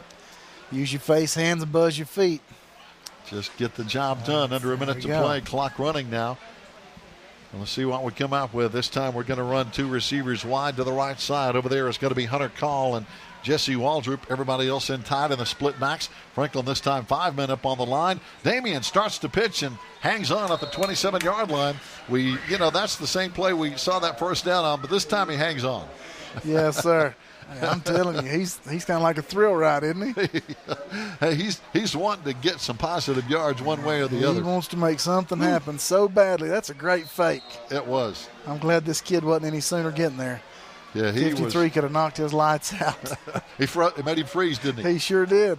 Made him freeze and got a couple of positive yards, and we're going to probably not see another play here before halftime, Mike. Looks like we're taking this one into the field house. Yep. So at halftime, as both teams head for the locker rooms, Franklin leading 14-0 over our Maroon Devils. Fans, stay tuned. We're going to take a 2-minute break, come back and listen to the Maroon Devil Marching Band. We'll bring you some halftime scores and halftime stats, courtesy of Toby and Sharon Burrell, and we'll talk some more more Maroon Devil football when we come back here. 2-minute timeout. We'll be back on the Maroon Devils Network.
Like. Fans, welcome back. We're getting ready for the halftime performance of our Maroon Devil Marching Band here with the Maroon Devils down at halftime 14-0 to the Franklin Panthers. They're getting ready to play, and also we found out some inside information. Joe Holt's daughter is over in the 2-2, over on the sheet of plywood at the 30-yard line, so I get to watch her perform as well as see and hear our Maroon Devil Marching Band. Let's watch and listen for your halftime entertainment, fans. Thank you.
And welcome back again. A great performance at halftime by, again, Joe Holt's daughter over there doing an outstanding job with her dance routine and our entire flag corps and the Maroon Devil Marching Band here at halftime.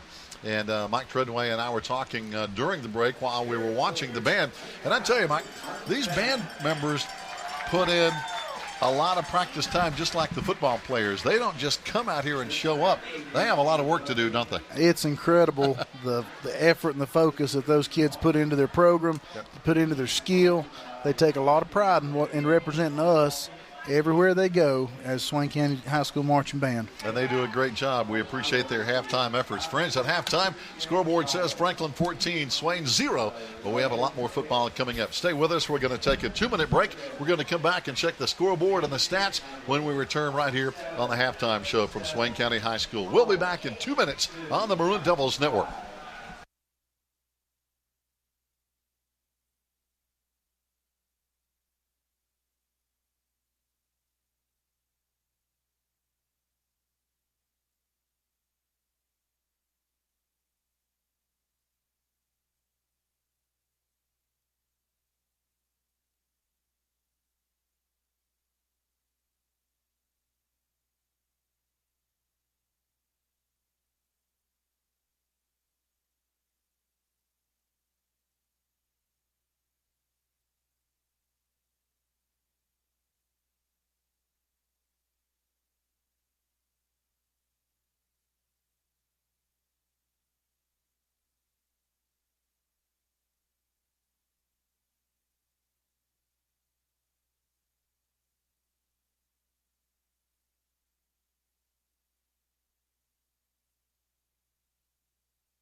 Fans, welcome back at halftime. 14-0 Franklin up. Let's check some other scores around the scoreboard right now. Murphy leading their game 28-0 over North Georgia.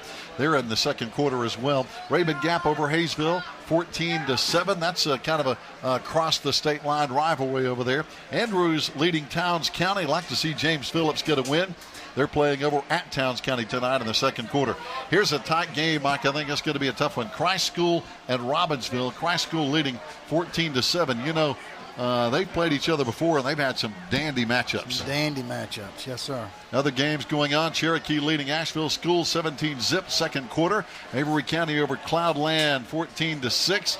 Rosman taking it on the chin against a pretty good Mountain Heritage team 20-6. It's East Henderson over Chase 20-8 in the second. Also Pisgah and RS Central. Now that's a headbanger. Pisgah 6, RS Central 6. Pisgah, one of the best teams in the mountains. Mitchell all over McDowell 22-0. Brevard leading Madison 7-zip in the second. Hendersonville leading Owen 20-7 in the second. And North Buncombe over West Henderson 14-zip. Tuscola leading Enka 14-0. And checking our halftime stats here, Mike, we can see the difference on the scoreboard and on the stats. Franklin leads 14-zip at halftime, and they've had 17 plays, 149 yards. Maroon Devils 28 plays, but only 75 yards. So we've had a lot more plays, but they've got a lot more yards. And that's hard to overcome right now, but we got another half to do it. I really feel like if we could just put together a drive to establish our rhythm, our offense, then we're going to be all right. We're in this football game. Oh, no question about that. Breaking it down right now, Franklin 5 of 7 passing, 1 interception, 67 yards. Their running game, 10 carries, 82 yards on the night. Maroon Devils 27 carries for 71 yards. We're 1 of 1 passing for 4 yards. We're only averaging 2.7 a play. And Mike, as you know, it doesn't take a mathematician to figure you can't move the football much when you're averaging under 3 yards a play, while they're getting about 9 yards per play here tonight. No, that's going to put our defense into a difficult spot. We're going to have to control the football better. Yeah. Now, one stat I'm kind of surprised at, really. Very few penalties. We've had 3 penalties, 22 yards. Franklin, not a single penalty here tonight. So penalties so far not a big factor. And thankfully so. You don't want to see the referee get too involved because, of course, that means that you have an undisciplined football team that's really not taking care of their business. Now, third down conversion tonight. Our Maroon Devils 3 of 7, while Franklin is 1 of 3. Possession time, I'm kind of surprised. We've had the football almost twice as long as Franklin. We've had it 11 minutes. They've had it 5.5. But the scoreboard says they lead 14-0, even though we've had the football longer tonight. And there again, we've done a really good job at the line of scrimmage, but we've not been able to get up to that second level so that we could really establish ourselves as a dominant Veer team right now. Their linebackers and defensive backs have been really impressive so far here tonight. And as a matter of fact, looking at their stats, those are the people who lead the team in tackles, like Dylan Cochran. He's a defensive back, 19 tackles. The second leading tackler is another defensive back, Coleman Sanders, number 14, 16 tackles. Then we've got one of their linebackers, Josh Blackburn, 14 tackles. And one of their linemen, Gavin Riddle, 52, 14 tackles. But most of their tackles are made by the linebackers and DBs this year so far. And we've seen that, haven't we? Yes, sir. We're experiencing that right now. And that's by design. So far tonight, with just a couple of minutes left to play here before we get back into the second half, Franklin, of course, getting ready. Our Maroon Devils getting ready as we look out to the field. Now, people can see this on the video here, Mike, but people listening on the radio, our field is just gorgeous. It is in perfect condition for playing here tonight. It makes me laugh because the kids started calling Coach Blankenship the sod father years ago because he's so meticulous about this grass. He'll mow it every day, sometimes twice a day. He'll pet it and baby it and fuss and sometimes cuss over it. It's just amazing. And, of course, the fruits of his labor are laying out there in front of us tonight. It's just beautiful. I tell you, I wonder who he got that from. We all grew up watching Coach Dietz mow the grass and fuss about who walked on it and what was going on it. It was amazing to watch that. Of course, now back then that was the old bluegrass. that he was so proud of, and Coach Blankenship's taking care of this Bermuda field just exactly in the same fashion. Yeah. Now, I know Coach Rod White has told me the story, and it's an amazing story about when they put in all new grass on this field just really, really close to football playing time, and they were so afraid the grass wouldn't come up and they wouldn't be ready to play. But the experts who helped Coach White put this in assured him it would happen, and sure enough it did, because Coach can tell you some great stories about putting this turf down back in the day. Oh, I'm telling you, those guys and their energy and their focus for something, and I know you don't take your playing surface for granted, but let's be fair. We've got generations of folks who have poured their soul into that. Yeah. Because it's just that important, and it sets the tone. When folks look out across that field, and you see the grass, and you see what the paint crew now. Of course, back then it was the coaches doing the painting. Right. But the care that's put into it, it just goes to speak to the program that's in place, the first-class approach. Yeah, I know if Jerry McKinney and those folks put together and paint that logo out there at the 50-yard line, and if you've ever done that, that is not an easy thing to do. No, sir. I'll be fair with you. When I coach, the only thing that I would even volunteer to do is just pull the string. But you had to get that straight, though, right? Well, thankfully they had some guides to keep me out of trouble there, too. I didn't want to be that commercial where the squiggly line shows up. Across the field, though, you go to Franklin High School, their field is just like this. And, yes, it's head coach Brooks who actually does the mowing. Josh and Jay, they take a lot of pride in that field, and it shows just like our field here. Those head coaches, they want to do it right. Absolutely, sir. They want to set the tone. And, your grass, your stadium, your uniforms, they all paint the picture of what kind of program you are trying to put together. And here we go, ready to start the second half. Getting ready to kick it off now is going to be, and I hope I get this name right, Trevon Izquierdo. We had his name wrong last week, and I apologize for that, but this is number 23, Trevon Izquierdo. And we have a whistle. Somebody jumped offside a little early, and we're going to have to come back and kick this one again, Mike. Yes, we are. Now, Trevon, what's he, a freshman or sophomore? He is a true freshman. He's the only freshman on the team. I thought that was correct.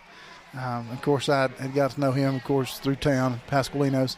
And he is just a really interesting kid. He is. And that's a great place to eat, too. Oh, that's a great place to eat. But he's done a good job coming on to kick. And as you know, special teams is a big part of football. It's vitally important to have a good kicker and good coverage. Here we go. Kicks it high. Going to be taken up near the 20-yard line after the penalty. Out to the 25, out to the 30. Oh, good coverage. Good coverage and a good open field tackle down there by Charlie Lambert. I would continue to be impressed with Charlie Lambert.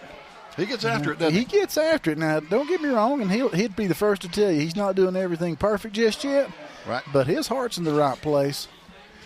We saw that in the first game. And he came out and had a good game against Tuscola, made some good plays, and he's been getting better just like these Maroon Devils have every week. And that's the goal. Can we get better from snap to snap, week to week? That's it. Got to improve because, we've got conference coming up in 2 weeks from tonight. Franklin with a first down at the 31. Got a man in motion. They run to the left side, and there's Charlie Lambert. That's just a good penetration. That's tackle. A great read right there. He saw that guard cross his face left to right, and he filled the alley. Well, you're right. Great read. Look at that gap. I'm telling you what, that's good linebacker play right there. Charlie Lambert, again, a junior, 5'10", 205. So here we go, second down now. That's one of the few times tonight Franklin has lost yardage, -2. This time they're going to run in the... So then they jump in the shotgun. Yep, get up in the shotgun. Got a man in motion again this time. Speed sweep.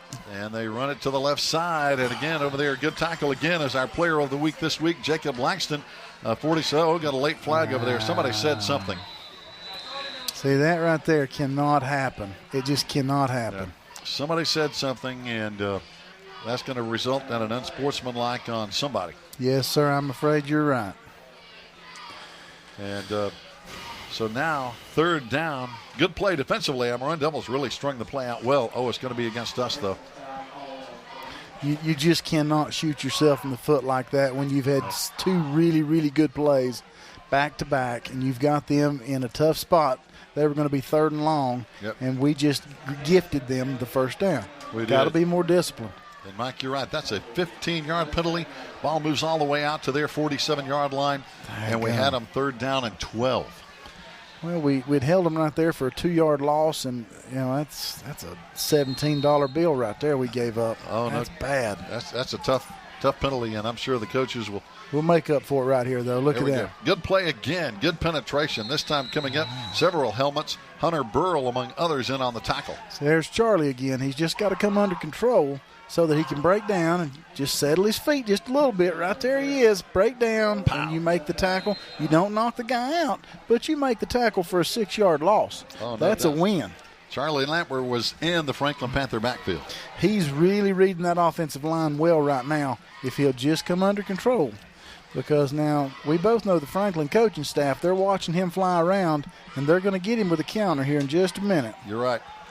Veteran coaches on both sidelines. Neil Blankenship shouting out to his defense right now. He saw something he didn't like. And, boy, they're getting an earful from Coach Neil Blankenship talking about our defense.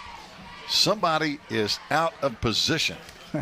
We spend so much time talking about our veer offense and the complexities of that and trying to gel that together that sometimes we lose focus of how complex this Swain defense is. We don't line up in that straight 52 that I grew up in. Right. We don't run that straight 43 that we morphed into while I was at Mars Hill. Right. Coach White and Coach Blankenship have put together this monster of a defense that can turn into just about whatever you want it to be. And I've heard Coach White and Michael Watson was on that team when they started they called it the Wolf package. And, they said people did not know how to play against that defense. Well, you take a guy like Coach White who has done defense for so long, and he can just take a 52 defense, and it's almost like he's a mad scientist with that thing. He turns it into this wolf front, which was at the time revolutionary for us. It was. And for a lot of folks, because he done a great deal of lecture based on that defense to other coaching clinics. He did. It was an outstanding job. This time Franklin runs to the left side. Well, that's really good defense right there, Gary. Jesse Waldrop coming up with the initial hit. And I tell you, this is the best defense we've seen all night. And look at that energy. Kids get up. Kids are excited. Kids are bumping each other up in the right way. They're not costing themselves with a silly penalty trying to show Franklin. Let that helmet show Franklin. There you go. 3rd down and 8, and we didn't. I think there were adjustments made at halftime that we're seeing right here. Well, we have a really good coaching staff. They make adjustments on the fly as good as any staff you'll find. They pick up weaknesses of your opponent and they start to exploit them. Here we go. 3rd down now. Franklin, play action rolling to the right side. They're looking for number 9. This time they tried to get underneath the secondary. They tried to get it to their tight end down there, Mason Sequoia. He's a big 6'2", 240-pounder, but we defended it well. Well, he's a good-looking athlete, isn't he, Gary? And he can run. Good gracious, right. He's a big boy, 6'2", 240, and you see him run right across the middle right there, and he's open, really. He is. He is. Ian's got to get a little more drop in his little more depth in his drop right there and be aware of who's coming into his zone.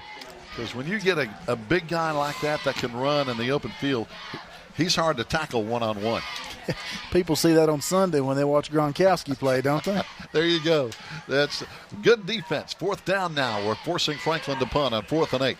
There we go. Forcing them to punt again, I'd like to add. There we go. Don't block in the back. On the return. Nice return. Back out across the 25, and no penalty flags on that particular return. I thought we was going to get ourselves in a bind right there, Gary. Here we go. We're going to watch this punt again. As Franklin, plenty of time, gets off a good punt. But again, we've got a good return man back there in Bryson. Has plenty of room.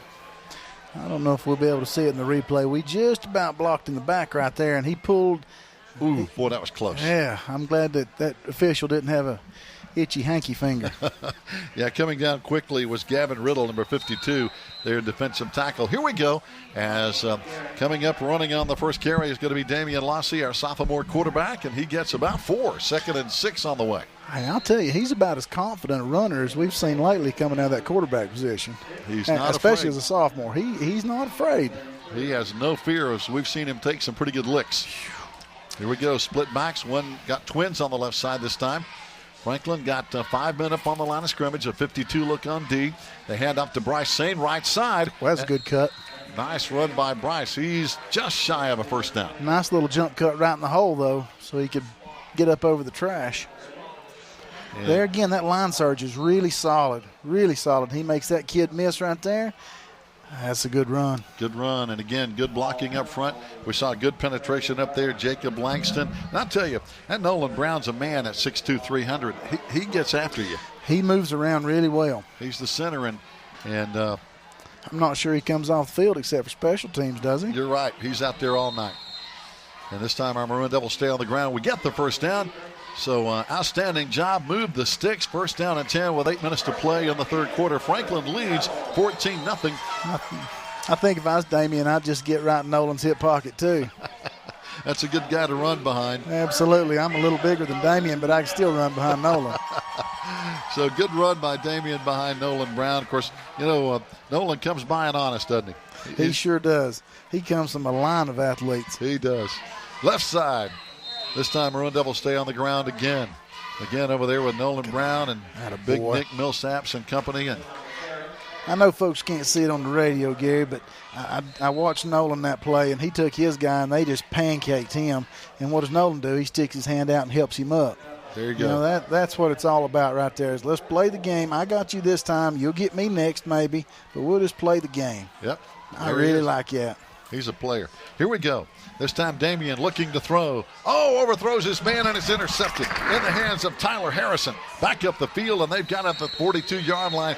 Just overthrew his man. He was in traffic, and I think he might have panicked just a little bit there, Mike. He cut it loose and just overthrew his man. And he just missed him. But, boy, that's a good-looking ball. It was. And it had plenty of velocity on it, so maybe they'll keep working with him and don't give up on him, make him totally one-dimensional. Got a 42 look on D this time, and we're going to see this replay in maybe just a minute right now. Getting back to live action while waiting. Now, here we go. This time he throws just a little too tall. Got his receiver right there. He was forcing that one in a hole that really wasn't there. Yep. They had 3 underneath his receiver. Yep, he was pretty well covered. Here we go. Franklin back running the football on 1st and 10 after the pick. And they run out to the 44-yard line for a gain of 3. So now both teams have 1 interception apiece here tonight. We've really adjusted to that fullback trap well, though. Our defense has really stepped it up here. Got a 4-man front. Well, this was going to be just straight fullback dive. I'm sorry. No trap at all. Just right up the old A gap pretty much. Yes, sir. And our guys just beat their guys. Going for that strip. That was good. Yep, that's big Thomas Allen in there, 54. Coming up on the hit. 2nd down. We need 7. They want to throw. They throw it out, and it's going to be a good open field tackle over there by Jesse Waldrop as he puts the clamps on Coleman Saunders, their wide receiver. But it's going to bring up 3rd down, and we'll call it 3, just shy of midfield. Well, he really closed on him well right there, Gary. He did. That's a good open field hit. I mean, that was a good throw from the quarterback. He had it in the air long before the kid was out of his break. And coming up to help if they needed it over there was Hunter Burrell and also Colby Taylor on defense. 3rd down now, Franklin. 1 wide left, 1 wide right. Kind of a staggered eye. They turn and hand off to the deep tailback, but whistle's blowing, so they're going to start over. Not sure what this is here, Mike. I don't know, but I'm glad of it. We'd let our head peek inside right there, and we'd lost the edge. So now Franklin is going to be moving back, bringing up 3rd down and 8. So never did see a signal, but I'm guessing probably illegal motion. That's normally the situation when the whistle blows early. 3rd down and 8 now. If we can hold them here and get the football back. 14-0 Franklin.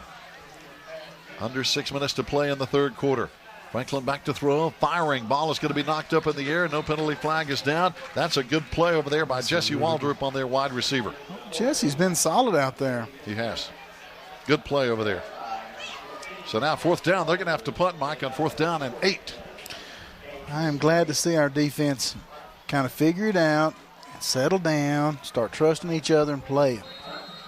Getting it done here. They got plenty of talent out there. Yep. And got some good quickness, got some good size up front. So we have some good possibilities for this football team, no doubt. Good punt. Good punt. Bryce is going to have to go all the way back to the 17, back to the 20, trying to make a move, back out to the 25, about an 8-yard return. And we'll have it there with 5.5 minutes to play here in the third quarter with Franklin up 14-0 here, Mike. But I tell you, really impressed with what our defense has done here in the third quarter. Well, you know, we finished out the second quarter solid, forced a couple punts, got that interception, come back. Now, we put ourselves in the bind there going to half to give out that quick touchdown, but they've adjusted and settled down well. Here we go now, 1st down and 10, and I'm like you, what you said earlier, if we can just put together a good time-consuming drive, get some points on the board, that would go a long way. Damian hit pretty much out the line of scrimmage and wrapped up there at the 25-yard line. Didn't get much on that play. Coming up with the initial hit over there is Jesse Siegel, their 250-pound defensive tackle who goes 6'6". See, right there, we got to get that read. You know, and I know he got tackled, but he had a 6-yard gain right there on the dive with this fella. Yep. Trying to hang on to him. Isaac Dewey, their right side defensive end. Here we go. This time they have 5 guys up on the line. Damian hands off. It's going to be Colby Taylor, I believe, as he cracks in there. He's still running at the 30. You know, Colby's got some good size. He's 5'9", 195, and he used it that time. He's a tough nut. And we have the size advantage on that side of the football. If we can just get a hat on a hat right there, we've got an advantage. Good lead block in there by Bryce Saint. He's right there in the hole as well. And who else is in there? But 74, Nolan Brown, and there's Connor McCoy in with him. So now we've got trying to work on Bryce's chin strap over there. The looks like the umpire is trying to help him out. They like both those things strapped and snapped, don't they? They do. You know, that concussion is such a concern anymore. They want the gear fitting right and everything secured up. Oh, no doubt. So now we're in a shotgun. Here we go. Damian back to throw. Looking, rolling, firing. Got his man out across the 40. Oh, incomplete. He's catch a football. Wow, that's close. He so needed that just for his confidence right there.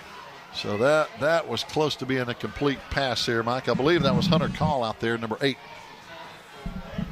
And he had plenty of time, though. The offensive line, I think, gave him plenty of time. Thankfully, they didn't call that. So no block in the back, no holding. Damian rolls out to the right side. This time he takes a hit but gets the ball loose. He put it in a great spot, too, to his credit. Just couldn't hang on to it. That would have been a big first down. Now we're going to have to punt it away. Coming on to punt is going to be check that, Thomas Allen, 54. Has plenty of time. Line drive punt. It's going to take a double bounce. Yeah. He knows how to do that. If you would think that at some point they'd tell their return man, I don't care if you don't do anything but catch it. You're costing us 15 yards every time it hits the ground. No doubt, because it hit just up there about the 39-yard line, and it's going to be blown dead down there near the 27. So, yeah, that's a 12-yard roll. Yeah, that's a bunch of yards. If we added those up tonight, what we've gotten off of that roll, we're probably 50 yards. You're right, because we got a good roll last time, and now we're back on defense, 4:04 to play. We've got the same score we had at halftime, fans. If you're just tuning in here, the third quarter has been a standoff, and our defense has looked outstanding. And counter doubles giving us trouble before, though. Oh, we played that one well. Yeah, run to the left side. Good hitting over there. Colby Taylor again, and Bryce Saint, and a lot of guys around the football over there. Also big 75, Nick Millsaps. And you can see them working toward getting to the ball carrier. Colby with the initial hit. Their technique has improved so much just during this football game. And, of course, now that to our coach's credit, they coach the entire game. And that's what you got to do, especially with young kids. Absolutely. You gotta get a better every series sometimes. This time they run to the right side across the 30 for a gain of a yard, 3rd down, and it's still going to bring up 6. I tell you, they're still playing tough on that line of scrimmage. You look in there, Big Nick fighting that double team off. That's really good defensive play right there. Outstanding job. He's in the middle of that tackle. There's old Charlie Lambert again. Also in there, big Connor McCoy. We don't call his name a lot, but he's a big kid, 5'11", 225 junior. And he's in the middle of things a lot. He's in there. Always right there. Yep. This time they throw it, going to be incomplete. That's a good play. Colby Taylor over there with his hand in the air. They tried to get it again over there to Bailey Watts, who has burned us a couple of times tonight. And now 4th down. Mike, we're going to get the ball back with 2:44 to play. Good D. That's really good defense right there, Gary. Colby was in great position. That had to be a perfect pass to be able to beat him right there. It really was. Good play. Bryce Sane back deep again. What we could really use is a return. Oh, that'd be great. When was the last time you saw a wall return set up? It's been a while. Yeah, nobody does those anymore, do they? That's it. I don't think they do either.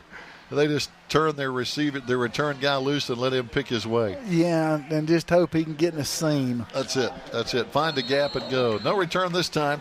Franklin, good coverage. We're going to take the football, though, at about the 27, 28-yard line, 1st and 10.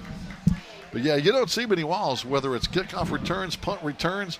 It's, it's just almost a thing of the past. I think so. And even at the upper levels, the NFL, college, you just don't see a lot of it. Of course, that's where speed kind of takes over and kicks in. But let's see if our Maroon Devil offense can generate some momentum here. 2:44 to play, 3rd quarter. Still a 14-0 Franklin lead. That was our score at halftime, and both teams are really getting after it here in the 3rd quarter. We run to the left side for just 2 yards out to the 30. But Franklin's, I tell you, we talk about our improved play on defense here, Mike. Franklin's defense has been tough all night. Yes, sir, they have. It's just, again, just telling it like it is. We've had some good offensive line play, but their linebacker and secondary play has been really good. Their level 2 players, their linebackers and safeties, have just been all over the field. They run well, and they get to the football. They're really looking at what's going on in the backfield, and here they come again. This time we pop it outside. Bryce at the 35, out to the 40-yard line. Bryce Sane finally forced out of bounds by Coleman Saunders.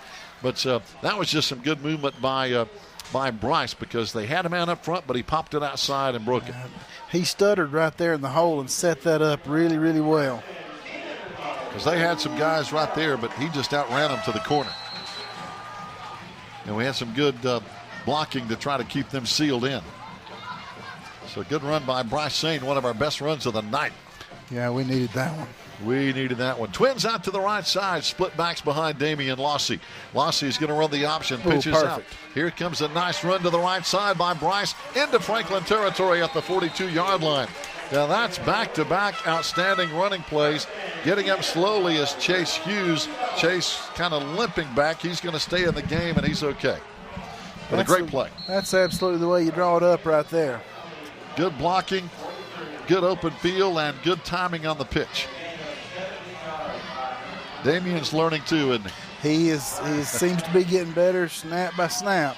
Twins on the left side this time. Our Maroon Devils into Franklin territory. We haven't been there a whole lot tonight, especially in this 3rd quarter. It's been a defensive standoff, and we keep running. This time over the right side is Colby Taylor using some of that power, and a good run, a pickup of about 4, almost 5 yards.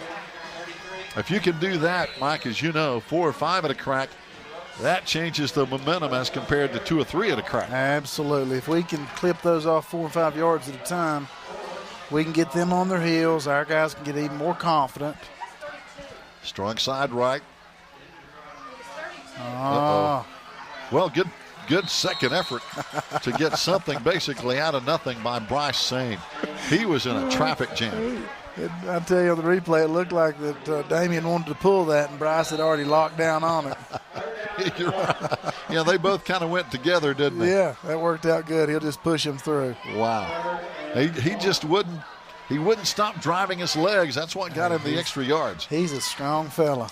3rd down at 1.5 yards inside the 35 of Franklin. Damian hands off, and we're going to be close to a first down. I think we should have enough. Kobe Taylor on the carry. If they give us a decent spot, we should have the first down at the 32.5, almost 33-yard line. There again, if we could just get somebody off on that linebacker, we have a really, really good play. Instead, we've got two guys blocking down on the same man, and we leave that linebacker unblocked. And he makes us pay, doesn't he? They have made us pay all night. Yes, sir. Fans, stay tuned. We have played 3 quarters. It's still Franklin 14, our Maroon Devils 0, but things are starting to turn our way a little bit in the momentum column. We'll be back after this 1-minute timeout. Stay with us here on the Maroon Devils Network.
Fans, welcome back. Bryson gets the pitch around the left side, and he turns the corner, and he makes Franklin pay. He just outruns the corner over there inside the 15. And, Mike, this drive is obviously our best of the night. You can look at the body language right now on the field, Gary. Our guys are walking with a little more energy in their step than their opponent. If we can just capitalize on that, we've got an opportunity right here to make something happen. No doubt about it. We're just underway in the fourth quarter. Our Maroon Devils now inside the red zone, inside the 15 at the 14-yard line of Franklin. This time got strong side left, split backs, Damian under center. Hands off, here comes Bryce again, down inside the 10. Good 5-yard pickup, and again, we're starting to see, as I mentioned, 4- and 5-yard pickups as opposed to 2 or 3. Yes, sir. You know, there used to be an expression around here that talked about old Mo putting on that maroon shirt. Well, right now, momentum, he's definitely on our side. If we can just keep moving the football, don't do anything silly with a penalty or anything like that, we're getting ready to score a touchdown. I think you're right, Mike. Mo has switched to our side. Franklin had it in the first half, and we've grabbed hold of it here in the third quarter. There it is. There we go. There Touchdown, Maroon Devils. That is some good running. That is Bryce Sane taking it in, and he was really not hit on that play. No, sir. We continue to block well at the point of attack. Outstanding line play, and Bryce read the gap, as we'll see right here at the last second. Nice tackle. He's in traffic right there, and he just pops it inside. Good second effort. So good. Kept his feet moving, and there wasn't much of a gap there, was there? No, there wasn't, but he doesn't need very much. He doesn't. He is a strong young man. He'll just push right through. And for the point after touchdown, it's going to be up and good by Trevon Esquerdo. And the Maroon Devils have answered back. It's now 14-7, and we have 11 minutes to play. So we're going to take a 30-second break. Stay with us. We'll be right back here on the Maroon Devils Network.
Fans, welcome back as we kick it off to the Franklin Panthers after getting our first score of the night. Here come the Panthers back from the 13, back out across the 25, and good coverage down there. Jacob Langston, among others, on the tackle. One updated score, Murphy all over North Georgia, 42-0 in that game. North Georgia, just to be brutally honest, kind of a club team. So Murphy having their way with them, 42 points in the first half. But I tell you what, Murphy played these Franklin Panthers tough, Mike, as Murphy won that game 35-14 early just a couple of weeks ago. And that kickoff right there, Gary, was a little different animal for us. You could see people getting struck right there. There was some hitting going on, wasn't there? Our energy has ramped up. I think our guys have realized, hey, it's time to get the job done. We're playing fourth quarter football. Franklin runs to the right side. They try to find some room. They get a yard, maybe at most, with Isaac Dewey on the carry. Yeah, I love to see 9 maroon helmets around the football. That's playing Maroon Devil defense. That's Maroon Devil defense at its finest right there.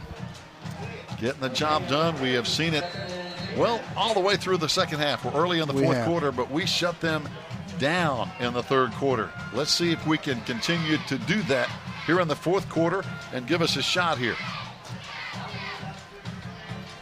Last year, of course, at Franklin whipped us mostly late in the game. It was a 42-21 final. Back to throw. They got a man open down here at the 50, and he pulls it in. And he's finally brought down at the 38-yard line, but he got behind us a little bit. Talking about Coleman Saunders, their 5'10 senior wide receiver. And that's what they burned us with earlier was the big pass. They caught us peeping in that backfield again, Gary. And he bobbled the football back there, and we went flat-footed, and he just slipped behind us. We had pressure on the quarterback, but he got it away at just the last second. And down there where the tackle is going to be Jesse Waldrop. Coming up to help is 22, of course, Bryce Sane. But now Franklin, all of a sudden, at our 38-yard line, 9:45 to play. Need a little stop right here. There's that fullback trap. Oh, good defense again. Good defense. They're not getting much between the tackles right now, are they? No, sir. We are absolutely reading that very well. We're trusting each other to do their job. We can look at that defensive line. Everybody's got their block locked out. Anytime we see them engaged like that and they've got an offensive lineman pressed out, we've got an opportunity to make a play there. A lot of people around the football. As you mentioned, Mike, that's Maroon Devil defense. Now we're using that wolf. Got that wolf package in there right now. Second down. Franklin needs almost 9. They run to the left side, and again they run into a wall. They just have nowhere to run. Great penetration up there. There's Hunter Burrell. Who else is in there? Getting up is that's Thomas Allen. We've seen Nick Millsaps and Nolan Brown, and these guys are just playing their gaps. They are doing their job. That's exactly the way Coach B has taught them. It's impressive to watch. Outstanding job. Ian Brooks coming in there as well on the tackle, and our defense has really, I think, played outstanding football here in the second half. Franklin now, third down. They need 7.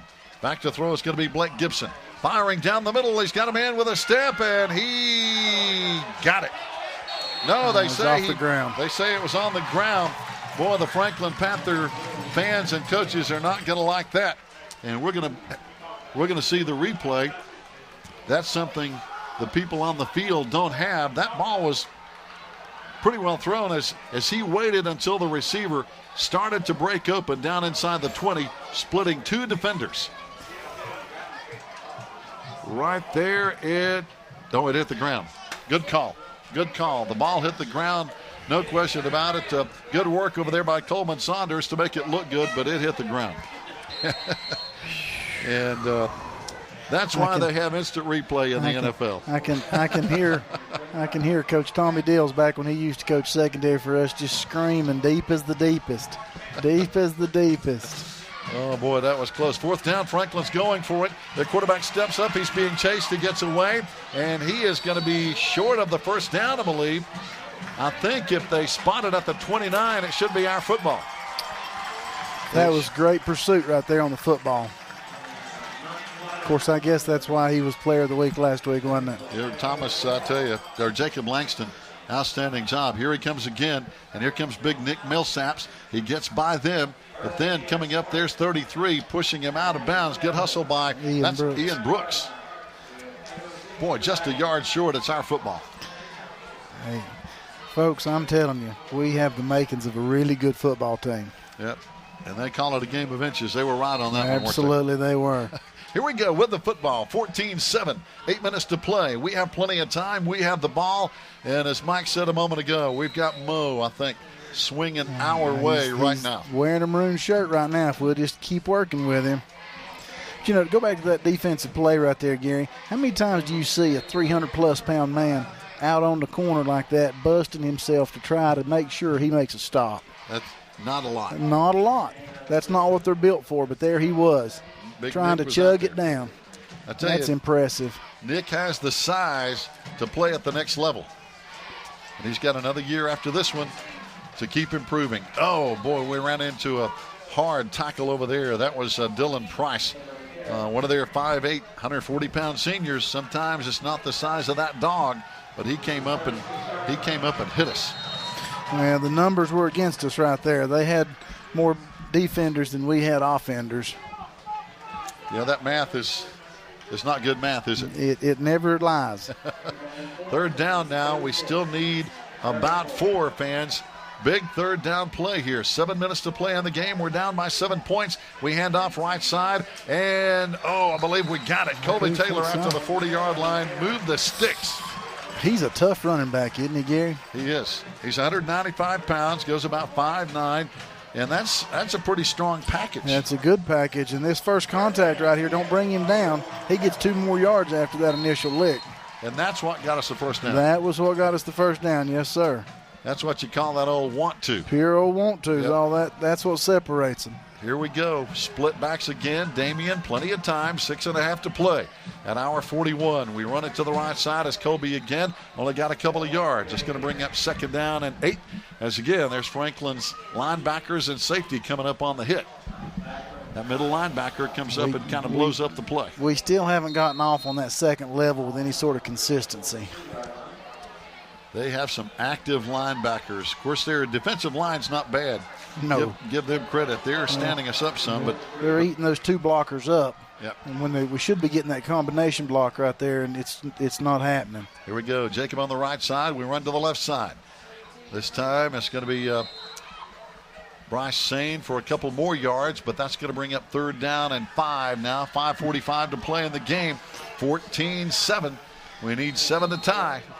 Oh, Bryce, he'll clamp down on the football for him, won't he? Yes, he will. He is. And I tell you, he's not a big target, which sometimes actually helps. It does help. He can squirt through some really small spaces. He is. Bryce Sane, 5'6", 160-pound sophomore, but, man, is he a tough football player. He's an explosive running back. Got a whistle here, and our Maroon Devils want a timeout with 5:20 to play. We'll take a quick 30-second break, and we'll be back. Can the Maroon Devils put it together and tie this one up? Stay with us. We'll be back in 30 seconds on the Maroon Devils Network.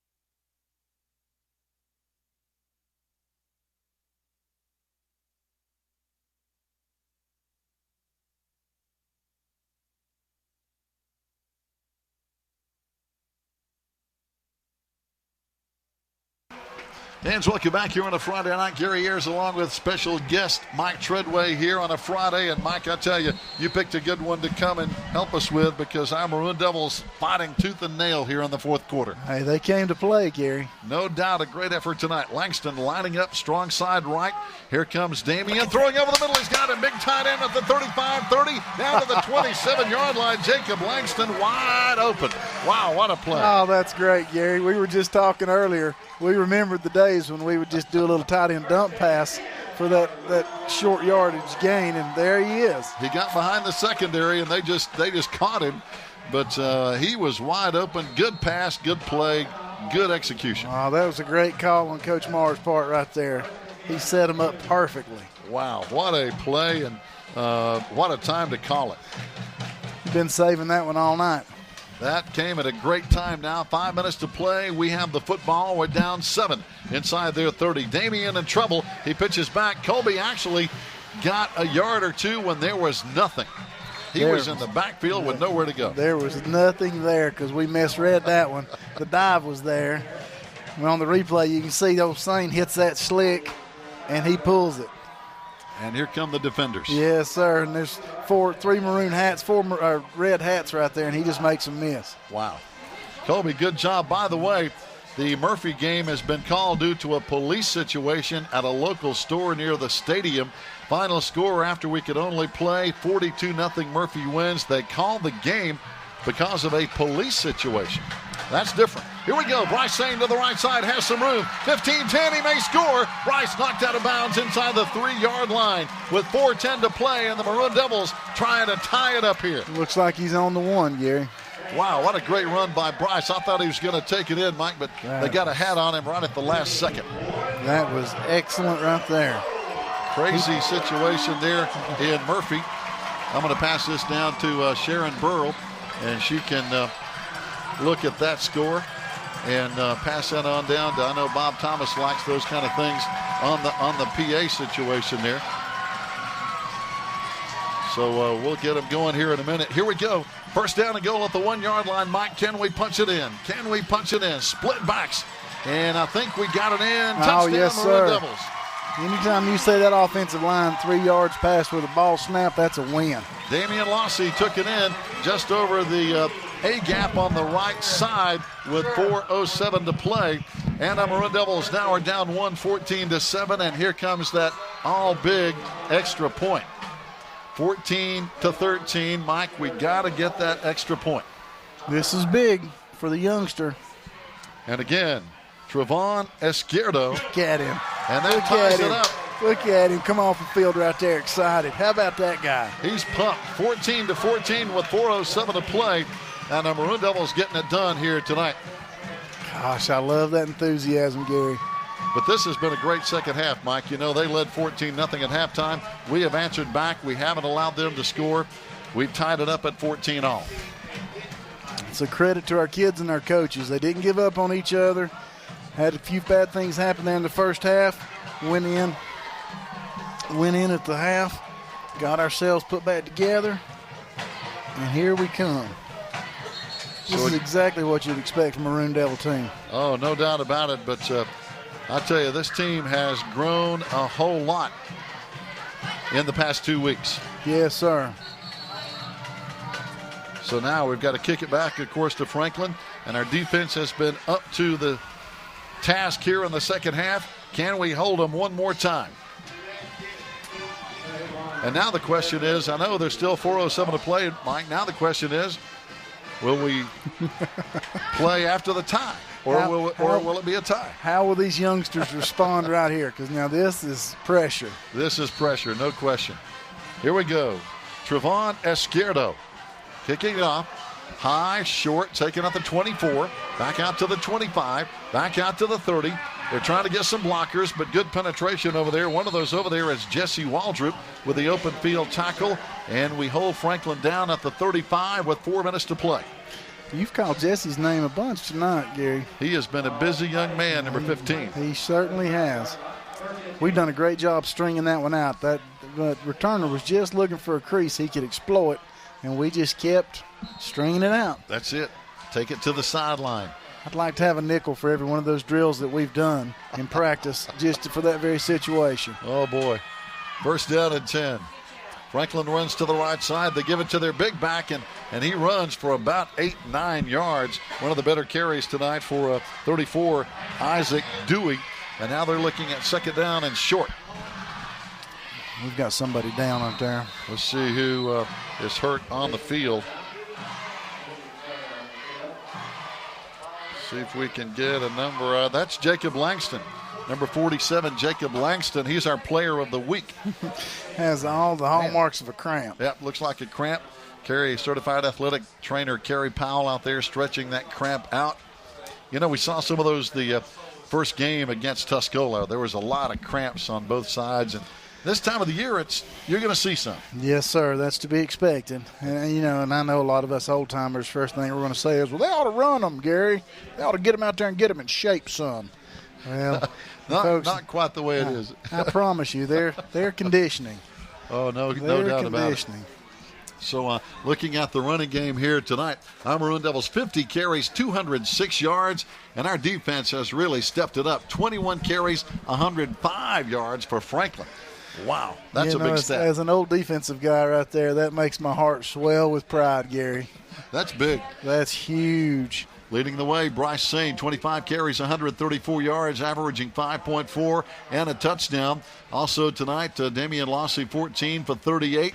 Ian Brooks, 4 for 13. Colby Taylor, 8 for 25 for the Maroon Devils here tonight. And passing 2 of 4, 32 yards for Damian Lossey here tonight. But this second half has really been impressive as they work on the cramp on the left leg of Jacob Langston. It was 14-0 at halftime. We have come back and not only stopped Franklin, but our offense got some rhythm, got some things going, and this is what you call Maroon Devil football. Well, you can start to see that they're believing in each other, number one. Right. They're believing in the things that we're asking them to do, and that's big. That's really big as a player to trust that the coach is going to put me in a situation that I can be successful. That's it.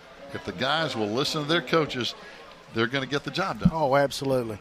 Absolutely. And we have quality staff. They're going to put them in the best situation possible. You said it.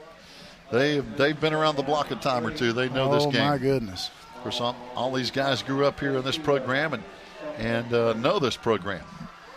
Some of the guys have played college ball, like yourself, and some of those guys on the sideline as well. So now here we go, second down. Jacob, I think, may be back in. He'll walk off this cramp. We'll see him again in a minute. They run to the right side. They cut it outside. First down. Still going at the 50-yard line. That running back, Isaac Dewey, he's a fourth-quarter guy here, Mike. He is running hard, and they've had 2 consecutive first downs. They decided they'd go for Jake's replacement right there. Get him indoctrinated to the game pretty quickly. Yep. We had one linebacker kind of overrun the play. Then they turned the corner. Coming up over there, we finally helping him out over there. Looks like Daniel Ammon, 16, helping out on the stop.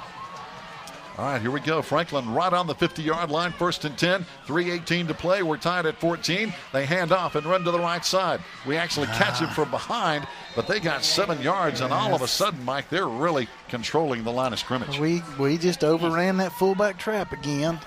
We get so excited because we've diagnosed it. We know what's coming, and we bounce across the top with our linebackers, and nobody's filling that short alley.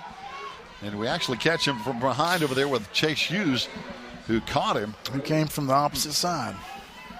We've got good hustle on Chase's part. Yeah, he got after him. Chase is a big boy at 6'2", 265. Franklin out of the eye. They toss it to the deep man, and they get the first down again. Good play, though. Right on the 40-yard. Well, depending on the spot, he's short. That was a really good play. Jake's back in the game. That helps. But if you watch this play, yeah, they're going to spot him a yard short, 3rd and 1.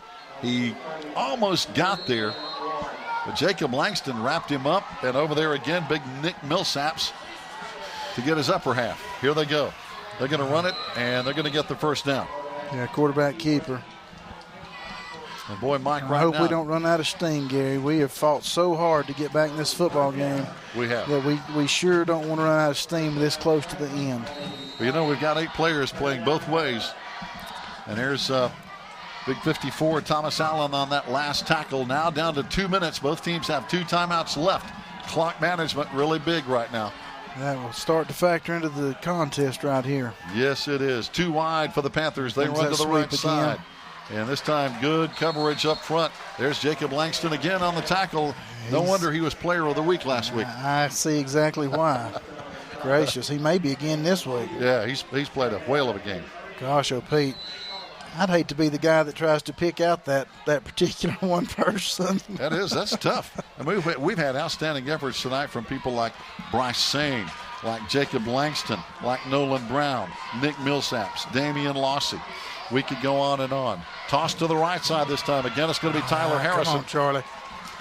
He gets knocked down this time at the 35-yard line. Big Charlie come up in there forcing the issue. He's just got to come under control, ready to make a play. You can see him on the replay. He reads it, shoots the alley well, gets under the block, and just don't break down. And So he'll close. learn that. Yep. Experience is what teaches you that. He'll come under control. Of course, Coach Blankenship may have a heart attack before he does, but I tell you, he gets around in that backfield, doesn't he? he sure does. He knows how to get through there. Now we've got a timeout on the field. Somebody's going to use one of their big timeouts. Our defense uses the timeout. That's going to give us one timeout left, and Franklin will have two. Now, Mike, we're down to 51 seconds to play. So the game is on the line here, and then with under a minute to go. I'll have to defer to you on what overtime looks like. I don't know the structure anymore. I think, and Toby Burrell maybe correct me if I'm wrong, I think if the coaches agree to play to break the tie, they can. If the coaches agree, or the coaches can agree to call it a tie and the game's over. Well, let's hope they don't do that. So, I'll give you a perfect example. I remember right here so vividly when Coach Boyce Dietz went up to Smoky Mountain. If you remember that first game back when he came down here to Swain County, that game wound up in a tie. And they left it that way, and I think that was the way to do it. But I remember that vividly, but again, the coaches make the call. So we'll see what happens here in about 51 seconds of playing time. This time they're in the shotgun. Quarterback drops. Got to be careful. He throws it up for grabs, and he throws it over the top, and they score. Holy cow! Coleman Saunders over the top.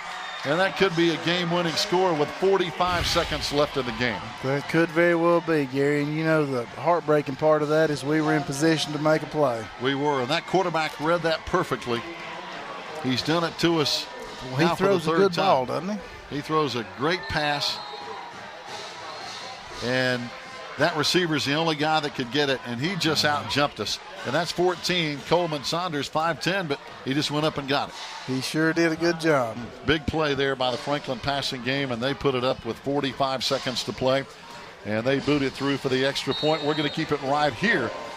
Of course, I have a feeling when they kick off, they're just going to squib kick it to avoid a run back. They'll dribble that and keep the ball out of Bryce's hands for certain. Because they know we'll have 45 seconds. We'll have time to run 2 or 3 plays, but again, we only have one timeout left. And, we don't necessarily have an offense that's built for that kind of thing. Not the big, quick strike, big play kind of offense. But, boy, that stings right here at the end of the ball game to have Franklin right there on the ropes, potential tie or maybe going into overtime. But, hey, this one's not over yet. This one's not over yet, but we can expect to see some quick people up front because we expect a squib kick or maybe something right down the middle. I would imagine they will just squib it past that front line and drop it in around the 40, 45, or 35 and hope that we'll fall on it. I think you're right. Sam Conway's going to kick it off from the 40. We'll get the ball back. We have 45 seconds and one timeout left. We're down 21-14. He kicks it right down the middle line drive, and it's bobbling around. We finally pick it up at the 25. We try to find some room to run.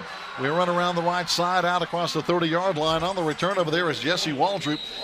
We've called his name a bunch tonight, but he gets us the football back. 35 seconds to play, and now, Mike, we've got to go 68 yards. And not a whole lot of time. Again, one timeout left. Well, it'll be interesting to see what Coach Marr has in place for this situation. And this is the first time this year we've kind of been in this situation here. We played Tuscola pretty tough over there, but let's see what we can do. Damian's going to be back in the gun. Kobe Taylor's right beside him, and now Franklin wants a timeout. Yes. They kind of saw what they wanted to see when we lined up on offense. And they haven't seen us in the shotgun too much tonight. No, we've not gotten in the gun very often. And when we have, we've not really thrown the ball. It's been quarterback draw, lead draw, those kinds of things coming out of that. We've got to find a way to get a man open or bust a man through the secondary somehow, of course. And this is a tough one. I tell you what, our team has played an outstanding second half in particular, Mike. We played okay in the first half. Franklin led 14-0 at halftime. We had them shut down before that last score. This team is growing up. I am impressed with what I've seen, Gary, and that's not for me to say that I'm happy with a loss. Right. Nobody ever happy with a loss. Nope. But they will have nothing to be ashamed of if they were to come away from here with this score. Unbalanced line to the left side now. Damian takes the snap out of the shotgun, has plenty of time, down the middle, in traffic. It's going to be picked off. Just overthrowing Bryce Sane back there, and it's going to be picked off by Coleman Saunders, and he's going to run it back a pretty good ways, and he's finally knocked down at the 37-yard line, got a penalty flag, and Mike, that's pretty much going to wrap it up, because now all they have to do is snap a football, hit a knee, and this one's over. Yes, sir. But a tough break for the Maroon Devils. We had to, I think, try to make a play. I think we're still trying to decide, who's our weapons, where can we put those weapons where they're most effective. And that makes it difficult when right now your tailback seems to be your biggest weapon, and how many different ways can you get the football to him? That's it. They tried to get it down to Bryce Sane, and they picked it off. That's the second pick tonight, and there was a personal foul kind of late in that play, if you will. See what that looked like on the replay here, Gary. Yeah, I think it was just, we kind of hit late over there on the sideline. And unfortunately, it was right in front of the Franklin coaches, and the officials are going to throw that flag. They are, but thankfully that wasn't much of a hit. No, that was just going after the ball carrier. So now they're just going to hit a knee, and of course we really can't do much. We have a timeout left, but this one's over, Mike, 21-14. And again, we've talked about a lot of good things we saw in the second half, and I think we saw a lot of good things in the second half, both especially on the defensive side, and even our offense got on track some as well. We started seeing our kids find themselves, find their identity, start coming of age, playing the football that we're used to seeing with the level of tempo we're used to seeing. That's what concerns me is, will they do it with enthusiasm? Even if they're doing it wrong, will they do it with enthusiasm the way that we as the Maroon Devils are used to seeing it done? That's right. And I saw that. I think that's well on its way to where we need it to be able to win a conference. You're right. Fans, stay tuned. We'll come back and take a look at some of the stats and some of the other scores we have. We're going to take a 2-minute break, and we'll be back here on the Maroon Devils Network.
Hello, Maroon Devil fans. This is Michael Watson with FARLEY Insurance, asking you to come out and support our Maroon Devils during this upcoming sports year. I know what it's like to wear the maroon and white and the dedication to excellence it takes to reach your goals. Like so many of the teammates I had the honor of playing with, together we accomplished some great things. I have taken the same dedication and lessons I've learned from the playing fields with me to FARLEY Insurance to become the best insurance agent I can be, and then some.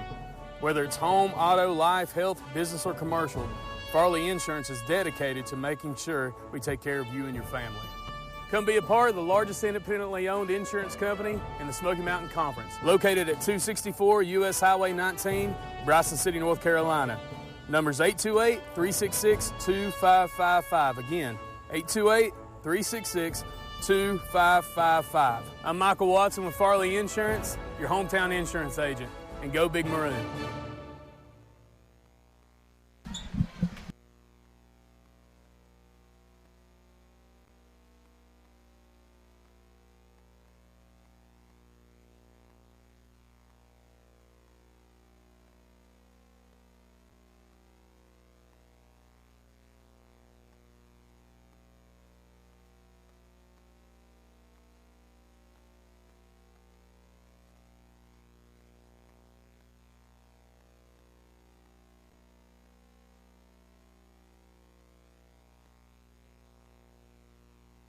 On the postgame show, our Maroon Devils losing one literally in the final minute here, with the Franklin Panthers coming out on top by a score of 21-14. A game that really saw two halves. Franklin basically won the first half 14-0.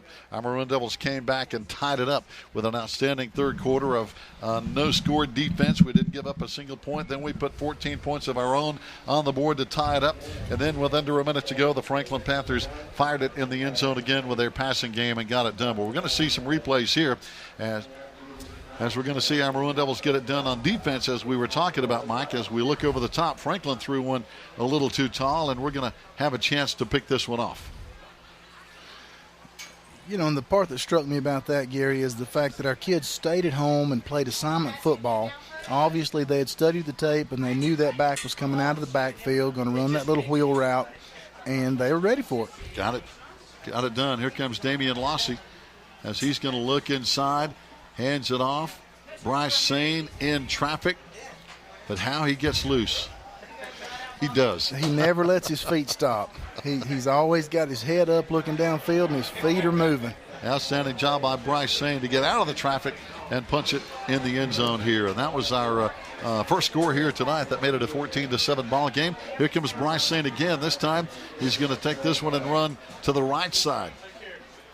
And he has some good daylight over there. There's a good block coming up there to get another good block. Jesse Waldrop and company to run interference. And he almost took this one in. You know, that's something that's so hard to teach those wide receivers. If they'll just get a little piece, it'll help us. And sometimes it just takes a split second. He was knocked out of bounds at the 1-yard line. And we're going to see Damian Lossy go in there right behind Big Nolan Brown and get it in the end zone. Look at that line surge, Gary. Whew, that's so impressive to watch that line go to work. Outstanding work up front with the line blocking again right behind Big Nolan, and the rest of the offensive line getting it done. I tell you what, old Thomas Allen was fired up after that touchdown as well. And now for the extra point from Trevon Esquerdo for the extra point that tied it up at 14-14. And right there, that put us right back in it, Mike, and our fans were kind of fired up with that as well. Hey, the energy that was coming off the field came up through the stands, and it makes a difference. You can watch these kids jumping around. They're excited about what's going on. They're proud of their effort. And that goes a long way. Big Chase Hughes coming up there with number 51 showing a lot of enthusiasm. But tough loss tonight, Mike. I know 21-14. As you mentioned, you don't want to lose. But I really feel good about this football team with the effort they showed, with the execution they showed many times tonight. I know there will be mistakes. The coaches will work with these players on. But this is a much better football team than I saw 2 weeks ago. Well, and I would confess I wasn't at Silva, Gary. I was listening to it on the radio on WBHN. And what I take away just from that listening is the energy. Exactly. Our kids seemed more enthused. They seemed more interested, more ready to go to battle. And they did just that. I think you're right. I'm especially proud of our defense because, we gave up 14 points in the first half, but in the third quarter, I think our defense started gaining confidence because they couldn't move the ball. We were forcing them 3 and out, or maybe a first down here, and then forcing them to punt. We kept getting the ball back, and I know our offense had to be frustrated because they hadn't scored all night, but they finally got some momentum going on the offensive side of the ball, and I think that came from that defensive effort. I think so, Gary. We were able to start executing our offense and what we were looking for. When we lined up in that 2 tight end, pro set, split back, that tells everybody in the stadium that we're going to establish 3 and 4 yards at a clip. And until we could get that going, our kids were just frustrated. Yeah, it was tough. 21-14, our final. Fans. Our Maroon Devils looking at some of the post-game stats here. Here's always kind of the big one here. The total yardage, Franklin 42 plays, 267 yards. Maroon Devils 55 plays, 238 yards. Of course, they got most of that on some big plays tonight, Mike. I know passing the football here tonight. See, they've got 131 yards on 2 plays. One a 72-yard pass play, one a 59. So they got a lot of their yards on a couple of big plays. Check yes, that, sir. 35 yards and 44. So they got a lot of yards on 2 plays that really helped their stats. But, hey, they got it done through the air. As we look at their passing, they were 8 of 14, 139 yards. There's the big stat, 3 touchdown passes. And who would have thought that that'd be a Franklin football team that's beating you through the air? Because normally they just bust your mouth. They do. They're always so physical. Remember the young running backs of those young brothers that just like to pound it at you all night long. But 3 touchdowns through the air, 1 interception. Our Maroon Devils running the football. Look at Bryce Sane, 25 carries, 134 yards on a touchdown. Damian Lossey, 14 carries, 38 yards. Colby Taylor, 8 for 25. Ian Brooks, 3 for 9. We didn't throw it a whole lot. 2 of 5. We had 2 picks, 32 yards passing tonight. But 2 big catches by Jacob Langston. One of those, that great tight end pass over the middle where he was just wide open here tonight. So perfect timing. We saw some good play on the defensive side of the ball. Thomas Allen, look at that, 11 tackles here tonight. Ian Brooks had 9. Jacob Langston, again, big night with 8 tackles. Hunter Burrell had 6 tackles. So the guys were getting in there and getting after it. But again, Franklin just burned us on a couple of big pass plays was really the difference. That was the difference, yes, sir. Mike, I appreciate you joining me here tonight. We've got I think the best job in the stadium and one of the best seats in the stadium. So, hey, brother. This has been incredible. I appreciate you having me. I can't tell you how I've enjoyed this. And we'll just tell Rod White next week that he may be in jeopardy. So put the heat on him. There's no danger in that now. But you got a bye week next week, and then we come back and open conference play. We're going to come back here in 2 weeks with Hayesville right here. Then we go to Cherokee on September 28th. Then we go to Andrews. Then we come back here with Rosman. Then we go to Murphy. Then our final conference game, October 26th, Robbinsville here. But, hey, 2 weeks, our next game, Hayesville right here. And as any coach will tell you, right now that's the only one that matters. Absolutely. Right now, the only thing they're going to talk about is using this tape and the 2 or 3 before it to get better during this bye week.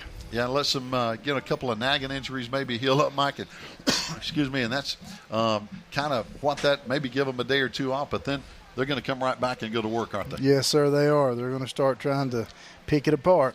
That's it. But, again, hey, the door is always open to come back and join us, and we hope you'll not be a stranger. I appreciate it. I loved it. All right. Mike Treadway and Gary Ayers saying so long. Our Maroon Devils losing 21-14, but a great ball game here tonight. Join us in 2 weeks right here on the Maroon Devils Network.